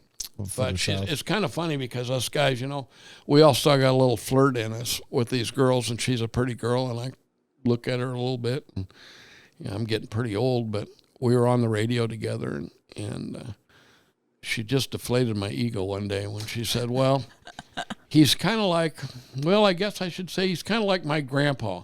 And I'm thinking, oh, geez, couldn't you have said dad or something a little bit a closer? little younger. Yeah, exactly. That's funny. But yeah, we've had a really good relationship, and I really am excited to see what she does with her life, because of this, there's nothing going to stop this girl. No. She just doesn't know what it's going to be yet. And, she does a little public speaking that she makes a few bucks, but I had to talk to her here about a year ago, and I said, Mandy, you're getting real good at getting famous. And I said, I've been famous for a long time where I live. I said, it doesn't make you any money. Yeah. It's just people know you. Right. I said, you got to find a way to make a living with this, because you can't live on disability forever. Yeah. And so that's kind of what she's doing, is trying to figure out a way, either through public speaking or maybe the documentary would be The Switch or something that she can get out and make a living. But, you got to admire. I wanted to ask, like, was it just to do something, just to get out of the funk and get over the alcohol that inspired her to put herself through that kind of physical torture? What was the actual motivating factor? I don't know. She loves the mountains, and so she found a way to combine. Sounds the like she needs to mountains. be a guest on the Papa Ron podcast. Oh, absolutely. Yeah, she does. She could probably great make on the that radio. happen. Yeah. Oh, without a problem. Does she come back to Kansas City very often? Yeah. Let's- and sometimes I let's try to usually make bring that her happen. back at Christmas. And she likes to come give the cars away. And so That would be cool. she wants to see her folks that live in Smithville. And so, I do a little funding there too, that we get her back, airplane ticket gets her back home, and she likes to come down. And I can't get her off 101. She's always over on Johnny Dare's show. I said, come on. Oh, we're really? over on 101. And Johnny, I'm good friends with Johnny. I've been Johnny's a good guy. People don't know, because I don't work at a radio station. For 27 years, I've been on somebody's radio station, Pico, and I've been on it. Yeah. And I knew Johnny for the 9 years I'm at KY. The next door over was Johnny's.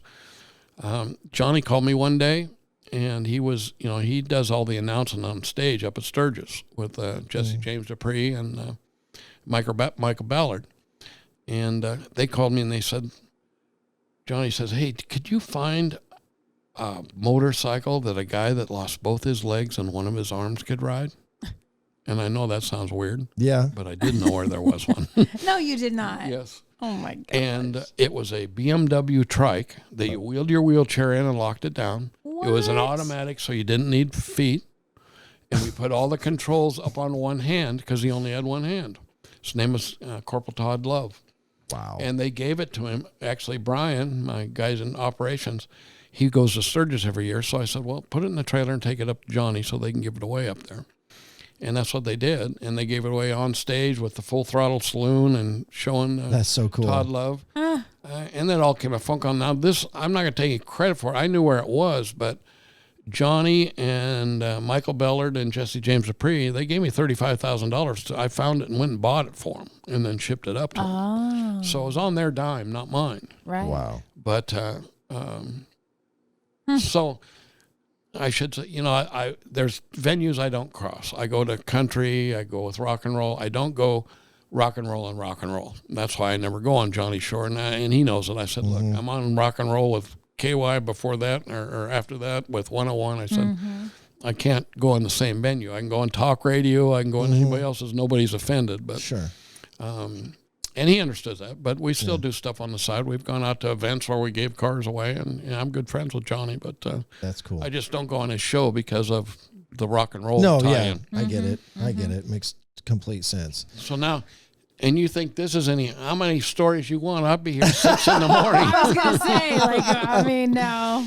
Well, Keep going and going But and it's, going. I really feel very blessed that the people I've met and the kind of people I meet, and I meet them as people, not as celebrities or, Kiss. You have visions of these rock stars. Well, Gene and Paul are in their 70s. Yeah. These guys aren't party animals anymore. In fact, they would do more stuff if I contacted them and say, well, let's do something. And they really enjoyed doing it. They like how Alice Cooper's another one. Well, I was trying to ask that earlier, and then I think I got distracted.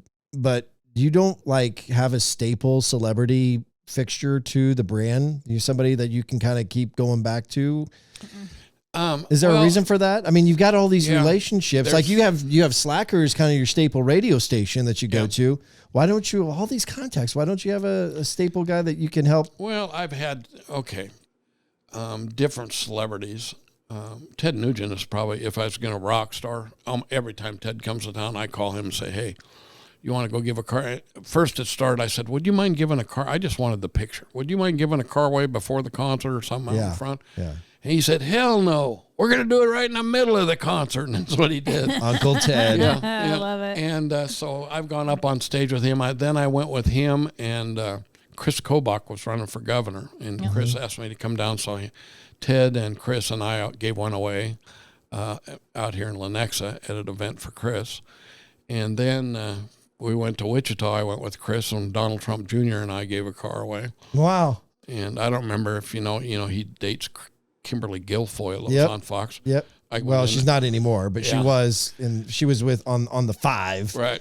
And then I went in and I was sitting there talking to Donald Trump Jr. and I turned over and I saw her and I went, wow, she looks just like Kimberly Guilfoyle.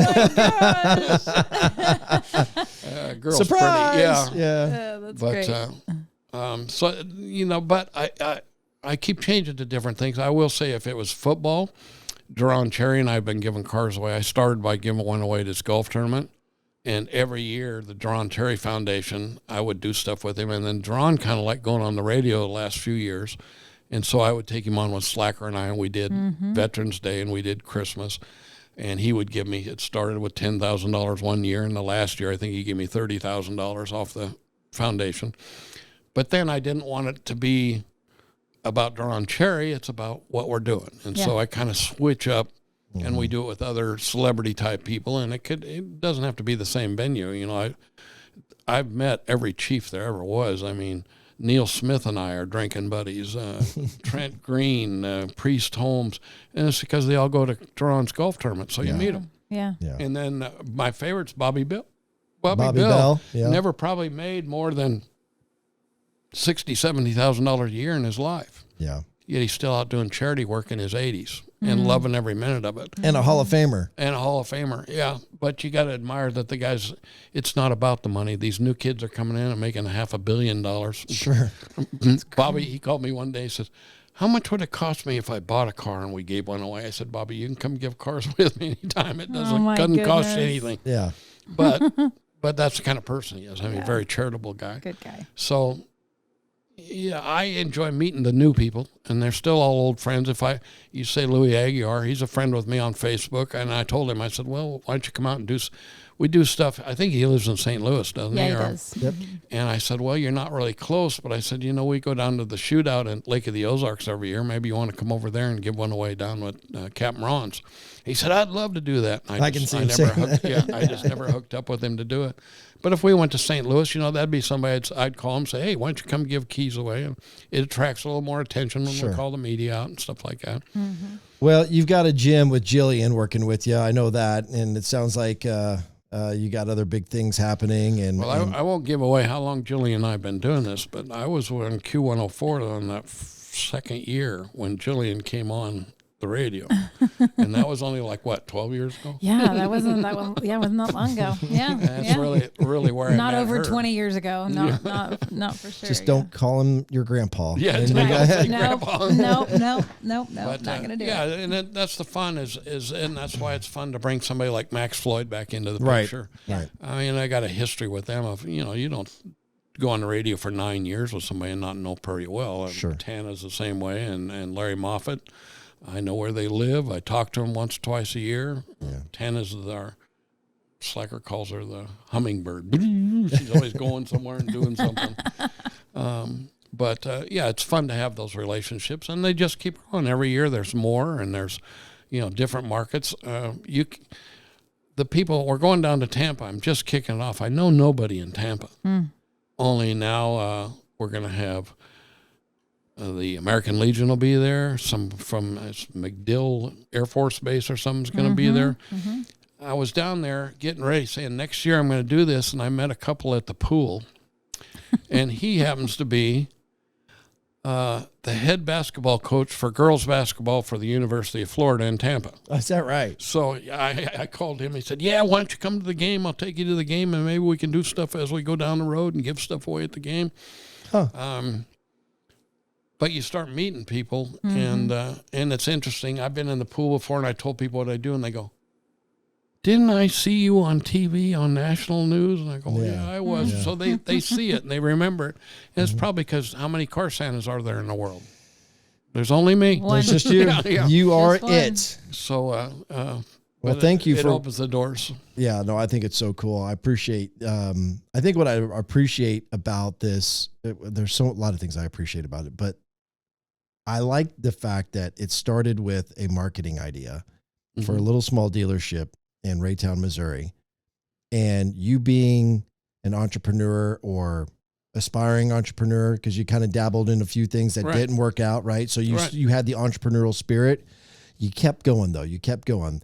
The idea of Papa Murphy's before Poppy Murphy's came didn't work out, but you kept going. You kept doing something. The only reason I did that was because I had an idea for a 10-minute oil and lube change place, and my dad says there's no way that'll work. So I went over and I said, well, maybe this pizza thing's a good idea. Oh, Long before there was 10-minute oil and lube changes. is that right? Gosh. That's crazy. But you kept going. Right. Yeah. And then through something like this marketing idea, you got so much satisfaction, so much gratification in seeing the impact that you were doing for those who are less fortunate. And it changed. I mean, you probably still have an entrepreneurial spirit, but is it safe to say it changed your life? Sure it did. Absolutely. Changes it every day. The next story, people don't realize it because they'll ask on TV, you'll see them say, well, how many cars have you given away?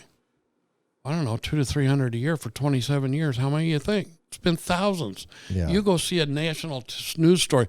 Oh, they got together and helped the guy at the grocery store and bought him a used car. I've done thousands of that.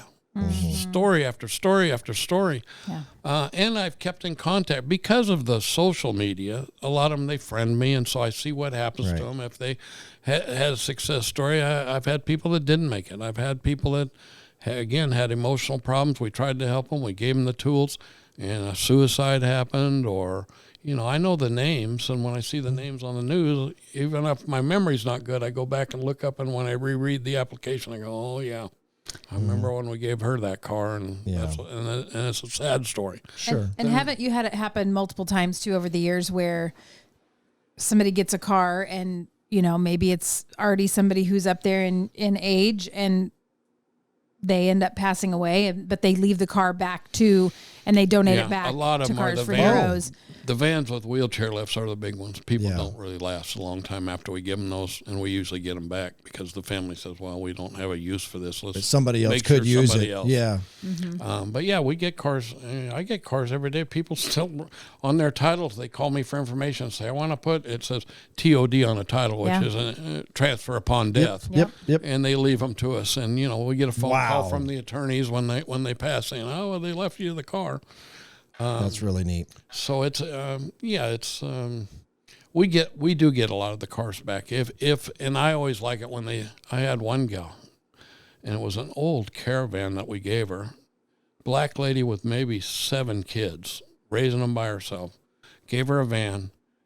10 years later, she comes on Facebook and she says, I want to thank you. I still have that van you gave me 10 years ago. Wow. And I just bought my first house. I'm no longer in government housing. Oh my God. And you think, oh my God, this van was nothing when I gave it to her, and she has babied it and took care of it over a 10-year period. And because of that, it's what Yeah, and eventually look, positioned her to get her own first Absolutely. house. And that's why, even though way early on you asked about, do you ever have anybody take advantage or try to scam the system? Because those stories like that, one of those outweigh those. would outweigh 10 Yes. people taking advantage or scamming, if there even were that many. So what? Yeah. Like, We get some, most people, we have a lot of success stories. Sometimes you get the complainers, and I have to explain to my guys, they're not being ungrateful. They're mentally ill. And that's how they got into their spot. So don't take it personal what they're trying to tell you. Yeah. They're not all there. They're not all right. But we help those people too. So just blow it off and it'll be okay. So somebody who might be learning about this for the very first time, even though there's a large, well, don't let me exaggerate this. The majority of those who are listening to this podcast, I don't want to make it sound like it's a large audience, but a majority of them reside in the Kansas City metro. But if they are hearing about this for the first time and they wanted to be involved, contributing in some way, shape, or form, what would you advise them to do? The best thing to do is go right to our website, 4heroes.org. Go on there and hit contact us and tell us what you have in mind. Okay. And I imagine you have all the social media platforms as well. Absolutely. We're on Facebook, we're on Instagram, we're on Twitter. We got it all. Yeah, and especially leading up to these events like Veterans Day and Christmas, especially because Christmas is... it more so involves the whole family. You know, when we give these away, it's usually right before Christmas. Kids are out of school. The whole family's there. We talked about having the toys and the whole thing. And so we never know from year to year. Somebody that has a pizza place might say, I'm going to bring out certificates for the family to have, a pizza once a month or something. You just never know what you're going to get. People have something that they want to do. We'll find a way for it to happen. Yeah. You know, a lot of times at Christmas, they say, we want to do this for the family. We want to do that. I said, just bring it down and give it to them. Yeah. You don't have to coordinate through me. Just skip my step and just bring them. Yeah. And people can do their own fundraisers too. Like if somebody wants to put their efforts towards something, it used to be that my sister took her kids years ago, and they would go ring bells for the Salvation Army, right? They would go donate their time, ring bells.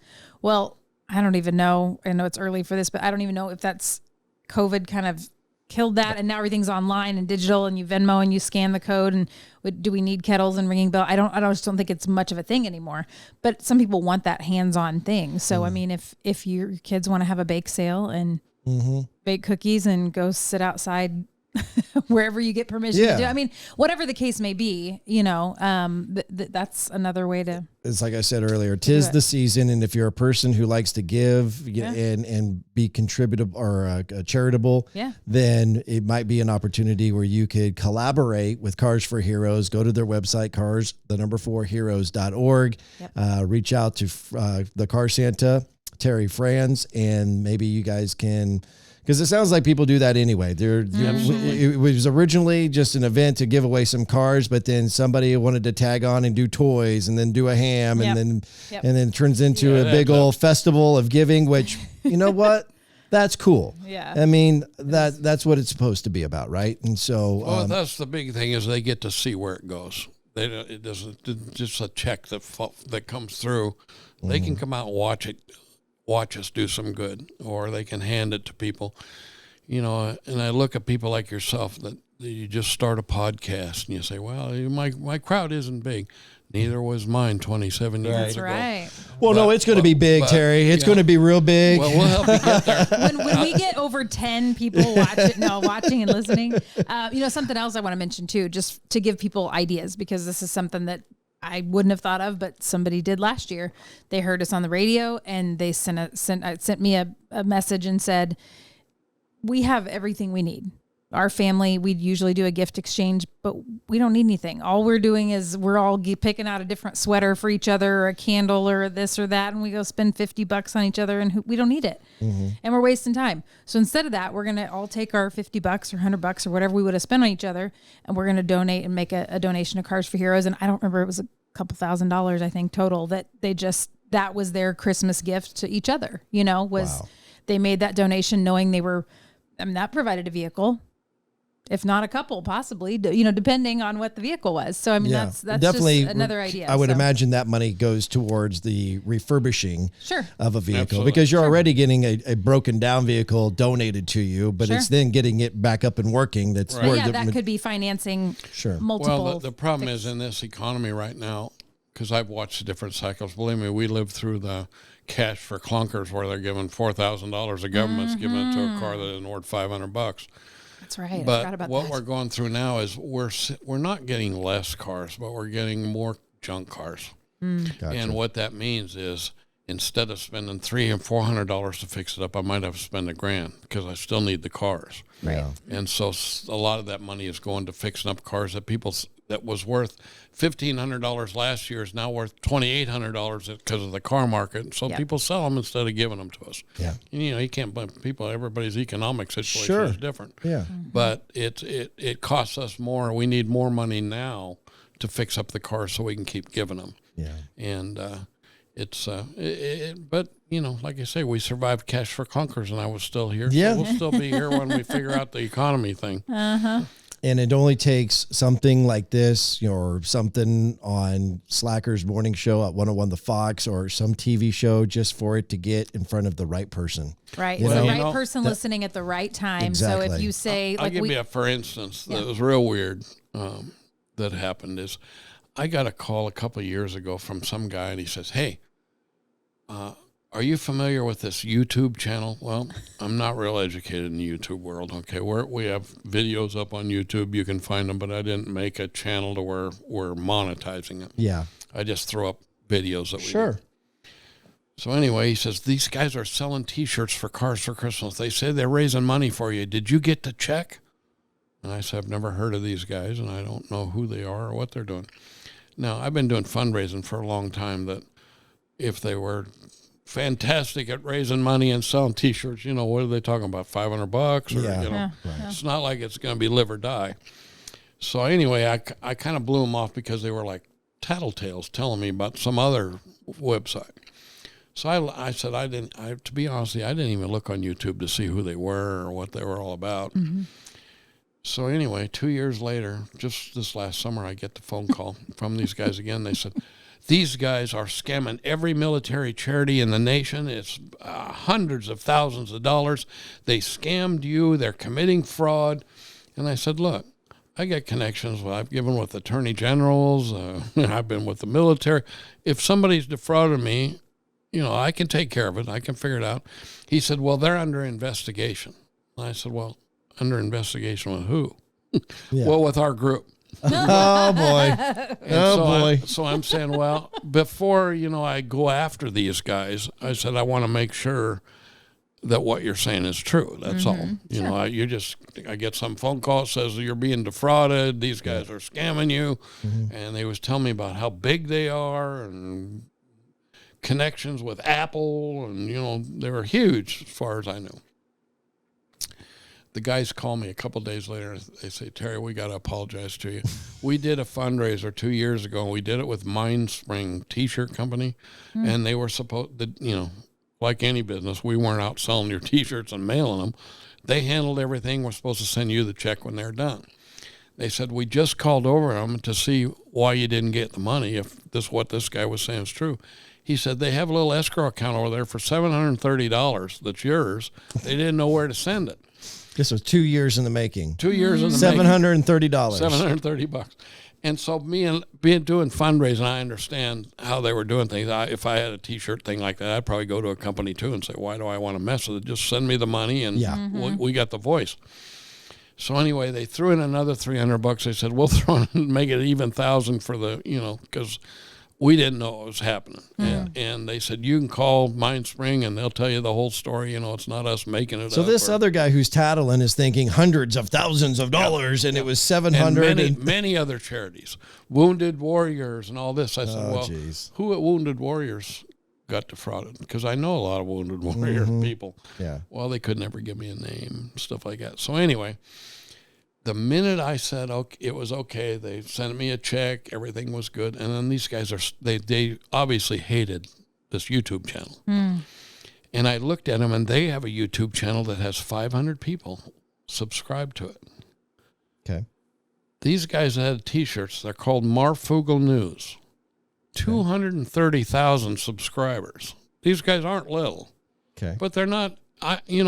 We've talked. They're not big. They're not making a fortune like anybody. They're trying to build a business up. Sure. But anyway, so they said, well, would you mind coming on our show? And just call me. I was at Lake of the Ozarks. I said, we'll call you Monday night at such and such a time, and we can explain what happened. And I said, well, it's been my experience. It's better left unsaid. don't give these guys any more fuel to work with, because it's obvious that they're haters. They're just, you could hear them spitting on the phone. They were so mad at this Marfugo guys. Yeah. And it was Dex and Adam. Anyway, they said, well, we had a 1966 C10 pickup that's been totally restored. And so we raffled it off at $100 a ticket. And I knew where it was coming from, because we go on the radio and say, hey, if you want to buy a ticket, blah, blah, blah. So they said, well, let's promote that. When we come on, we'll talk about the T-shirt thing and how it was a misunderstanding and, honest mistake, and try to help you out with Cars for Heroes. Okay. This was August. Okay. This last August? This year, yeah. Yeah. So we go on the radio, we explain it all. I get up at 6 o'clock in the morning. We've had $1,300 worth of raffle tickets sold across the nation. Okay. And I had 7 or 8 cars donated across the nation. Maybe it was California, Kentucky. So I know it didn't come from our listening audience right here in Kansas City. Yeah. Right. Yeah. And so I called the guys. I said, hey, man, that was great. I said, you sold a bunch of raffle tickets, and they kept going. Now, they keep mentioning this on their show. But we probably get 3 cars a week donated across the nation because of their listening audience. Isn't that amazing? That's incredible. Yeah. And it's the same kind of thing. They were a little guy, and they said, hey, if you want a YouTube channel, we'll show you. You've got all the videos there. We'll show you how to put it together and get it moving like we do and get subscribers and all that. Yeah. And I said, we're going to have to wait till there's somebody smarter, because I got enough jobs. Yeah. I don't have the people to do it. But I said, I appreciate the help. But it shows you sometimes it might be your podcast that takes off, or it might be the Marfugo News that, you're reaching 230,000 subscribers. Yeah. Now, they aren't all listening, but they see it during the week, and they do multiple shows. Yeah. So I told them, well, we'll give a car away on your show between now and Christmas. Okay. And kind of kick it off. But it opens the doors up again for us on a national basis, where we get more and more. And on our application says, how do you hear about us? Well, when they put in Marfugo News, then I know, okay, that's where it came from. And was it not the winner of the truck? Yeah, was actually, one of their. It was. She's in Georgia. Yeah. So they do this like computerized, put everybody in the thing, spin the wheel on the it's a computer, randomizer. Right. Random thing. We to did draw. that, and her name came up, and her name was Fall Geeky. Out of all names, you think Fall. people were thinking, "Oh, I'm not laughing what at your kind name, of Fall. scam I'm is sorry. this? Yeah, what kind of scam is this?" And I said, and Brian said, "If we're going to scam somebody, we wouldn't have Fall Geeky. We Right. Sharon It sounds Smith, like a made you'd up never name. find her. Right. Exactly. Anyway, she was from Canton, Georgia, and she was listening to Marfugo News, is why they bought a raffle ticket, and she ended up randomly winning. So Isn't that amazing? the car went out to Georgia last week, and she was excited to get it. But one little thing like Marfugo News pops out, and it's a weird way how we connected, but you connect, and we just keep growing. So who is going to be the listener of the Papa Ron podcast there that you is go. going to have an impact on Cars for Heroes? I'm challenging you right now, and a little bit can go a long way. Somebody donates a car that we can fix up and give away. We'll come back on your podcast, and we'll give it away on the podcast. How does that work? I'm done. Yeah. Of course. I love that. But what I was ultimately trying to do is say, hey, like if there's a way that people can contribute, then it helps not only towards the, refurbishing of the car or getting it safe to drive, but it's ultimately, it's changing lives. And so it would be greatly appreciated if you would consider, if you're looking for something to contribute to during the holiday season, consider Cars for Heroes. Absolutely. So, all right. Well, we're going to wrap this up. This has been a really fun conversation. I appreciate you driving. How far did you drive to get here? No, so I live out in Olathe, so it was, About 30 minutes then. All right. Most, yeah. All right. Well, some people, it's quite a jaunt to get to RP Global headquarters. I love saying that. All right. So for Jillian Gregg and our guest, the Car Santa, Terry Franz, I'm Ronnie Phillips. That's episode 23 of the Papa Ron Podcast. You've been listening to the Papa Ron Podcast. If you enjoyed this show, hit subscribe now and tell your friends on Facebook, Instagram, Snapchat, TikTok, and other social platforms. To participate on the show, leave a message with your comments or questions by calling or texting 816-558 816-558-6389. That's 816-558-6389. Until next time, thanks for listening to the Papa Ron Podcast. Papa Ron Podcast.